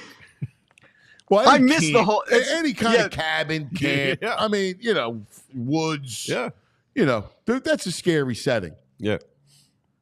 I would agree Motel with that. Hell. How about Motel Oh, Hell? Do yeah. you remember that one? Yeah, of course. Hey, what do you think Fool's about Day? What is it? April Fool's Day? Oh, for sure. Do you think American Psycho qualifies as a slasher? No. He kills by blade, but no. I think American Psycho is more of a. It's not a slasher. It's more. I don't want to say elevated because that's a slight. Well, if he was in the woods, if maybe he's in the city. You're right. In a suit. Guess what? You're not. You know what? You bring up a good point. I mean, he is obviously he's a literary figure, which makes you struggle with this a little bit, right? But at the end of the day, though, he was a serial killer. Yes. Yeah. Yeah. It's being remade, by the way. Is it really? Oh, yeah. Leave it alone. Well, the serial killer stuff is, we should put that. We should actually have an addendum on here too, because the serial killer stuff can be really frightening. Oh, for sure. And there's some good, I mean, the whole. Did you see? I love the Johnny Depp Jack the Ripper one. Yeah. Was that Tim Burton? Did Tim Burton do that one or no? No, he did Sleepy Hollow. That was the Sleepy Hollow. Yeah, that's right.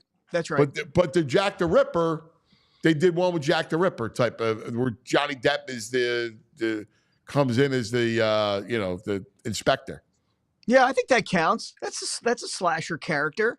Yeah. It's not a slasher, but Woman of the Hour is new on Netflix. Woman of the Hour. About a serial killer in the 70s. And Those serial killer ones are man. Oh wait, Todd. that movie is why women pick the bear. Todd. Dude is just, Todd mentioned that. That's the dating game one, right? yes. Yeah. Yeah. Yeah. I just watched it last It was good. Yeah, it was good. I liked it too.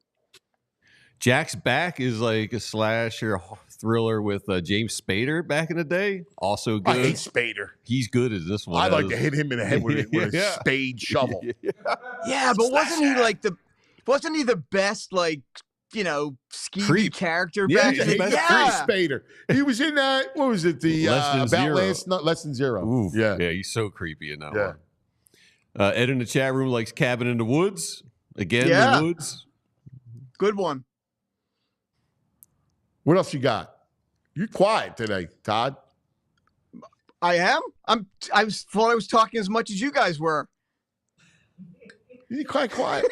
Oh, I thought he was all right. No, We got I need more. I guys- need more. Trick you or guys treat. see- How about that? Trick or Yeah, Treat's trick or treat. good. Sure, it's fun. How about did you guys see Barbarian? Yeah. Oh, yeah. Yeah. Loved That's it. good. What's that one about? Go ahead, describe. I don't really know. It's I'll describe it. it's about this house, and in the basement of the house, I don't want to give away the spoiler. It was one of the biggest hits last year in horror. Great. Wow. Candyman. Oh, Candyman. Candyman. There you Good go. one. Serial killer in the projects. Yeah. That's I a like good the one. Candyman. Yeah, that was a good one. Is that you can't say his name twice? Mm-hmm. 3 times. Three times. Yeah. Was there a Hell Night? Hell Night. Yeah, Hell Night was good and fun. Hell Night was good and fun. Yeah. Teenagers. Yeah, and slashers. Thanks killing. Thanks, killing. The best of the classic slasher movies because we're growing up in the era, right? So, I'm 12 years old and I'm looking for the half nude scene, right? Before, because there's always that scene, right? And she goes swimming in the lake, or she's getting coming out of the shower. They always gave you something before the killing. Yeah, I actually took a graduate level class on horror movies, and that was a whole theme, like teenagers who have sex get killed. Right. The whole Well, and when you're 12 years old, that's why you watch that. You're watching the show. Pop in the VHS and fast forward to your favorite part. Come on, Todd. That was us growing up. Yeah, 100%. Yeah, you're off. There's something off with Todd. What's he doing? He got a Zoom meeting? You're in a meeting. What's he doing? You're in a meeting. I know you He's a are. little slow here. No. What do you got? I'm being very respectful. I'm giving you guys. What? Is he on You a guys gummy? hear me okay? Is he on a gummy? There's something going on with Todd. I'm telling you, he's off today. Everything's been weird today. I do not feel off at all. Yeah. Wait, you know what it is too? He's got lag. Oh, you think that's what it is? He's got lag, yeah. Oh, he just that did would it. make He sense. just did a Jackie Chan. Oh, that would make sense. That would make sense. It was a delay. He was like, I'm not in a meeting. No, I'm not. All right. What do you got? You got anything for us to watch over the weekend? Yeah, I got one. Yeah, I got one for you that I really recommend. It's like 97% on Rotten Tomatoes, and it's one of my favorite modern films that just got released. It's on Hulu, and it's called Late Night with the Devil, and I absolutely recommend it to your audience. It's a 1977 or so television show that everybody who watches, something gets unleashed into their houses, and I'm telling you, this one did well in the theaters, and I loved it. So that just came out on Hulu. I saw it in theaters. It You was saw it? phenomenal. It was phenomenal. I saw it in the theaters as well. Late Night with the Devil? Mm-hmm. Can I get Tam to watch that? Yeah. You think? Yeah. It falls. It's a little crazy at the end, but overall I liked it. Huh? Yeah. So can I get her to watch it? Yeah, I would think so. Yeah? Yeah. She's rough with the horror stuff. She's like, It's not like brutal killings or anything like that. Yeah, it's not like that. It's not like that. Mm-mm. All right. Late Night with the Devil. Yeah. Because she's always skeptical of Todd. She loves Todd, but I go, it's a Todd pick. And she's like, she's like 50-50 with Todd. Like, I'm all about Todd. She's like 50-50 with Todd. It's like I'll take 50 with Tam. I'll take it. It's like the 1970s talk show. It's like Johnny Carson versus somebody else, and somebody else is always behind the ratings, so he brings it on like a live exorcist or something to try and boost ratings, and things go horribly wrong. All right. I like it. But it's cool. All right. It's awesome. It's awesome. I have one more recommendation or slasher. My girlfriend is huge into horror films, so she just texted this to me. Creep and Creep 2. Oh, Creep. Yeah. Yeah. Creep's Good a great one. word. Yeah. Guy's a creep. That's a crazy movie. Todd, we love you, buddy. Todd. Thanks, guys. Thank you, guys. Have a good weekend. Go Flyers. I think he was on a meeting. Something going on. Something was going He on. seemed a little distracted. He did. I told you that. Yeah. All right. That's going to do it. What do you think, Black Gritty, for Sunday? Fire people up. Come on, Black Gritty. So if I ask you a question about Joe Burrow, you think Joe Burrow is a good quarterback, right? I do. So I don't care about stats, but I do. just by looks, right? I know he's a good quarterback. He's a swimsuit model, and Jalen Hurts is a plus size model. And when you dress up that plus size model, they both went to the Super Bowl and lost. Yeah. One guy wins games, the other guy wins games, but my guy's consistently there. So Jalen, the team's got confidence now. They won a couple games. They've been consistent in the last 2 games on defense. Now go out and get this credibility. Go get me some credibility and give me a win against people that somebody thinks it's great. People think Joe Burrow's great. He's injured all the time. They're 3-4. They barely beat the Giants. What am I worried about? Go out there this weekend and get some credibility around the league so they can stop talking to me and looking at me like I'm crazy every week. Sam, you said I'm happy and hyped all the time. I be raging out every single day. When I come on here on Friday, I expect my team to win. I don't want to have Sixers in my heart. I don't want to have the Phillies in my heart. I need the Eagles to get this George W. Run with Saquon, throw some bombs, and And Smitty, just do what you do, baby. Get the ball and go running. Jalen, get some credibility this weekend for us. Go Birds! I love it. Go Birds. Very good. Well said. Black Gritty. Excellent. Where's the applause at for that, Frazier? Yeah, come on. There we go. That was good. I liked it. Good messaging. I like the whistle in there. Yeah. Yeah, that was good. It's supposed to be an eagle, but yeah. I like to. It sounds like a whistle. It's even better. All right, we have gone overtime, double overtime, I think. And I have to go to the bathroom. All right. You sit here for nonstop. After a while, you go, you know what? Big coffee. Yep. Everybody have a great weekend, man. It's so much fun hanging with you guys. So enjoy your weekend. And like that man said, go Birds. Go Birds. See you on Monday. We all silly like the mayor.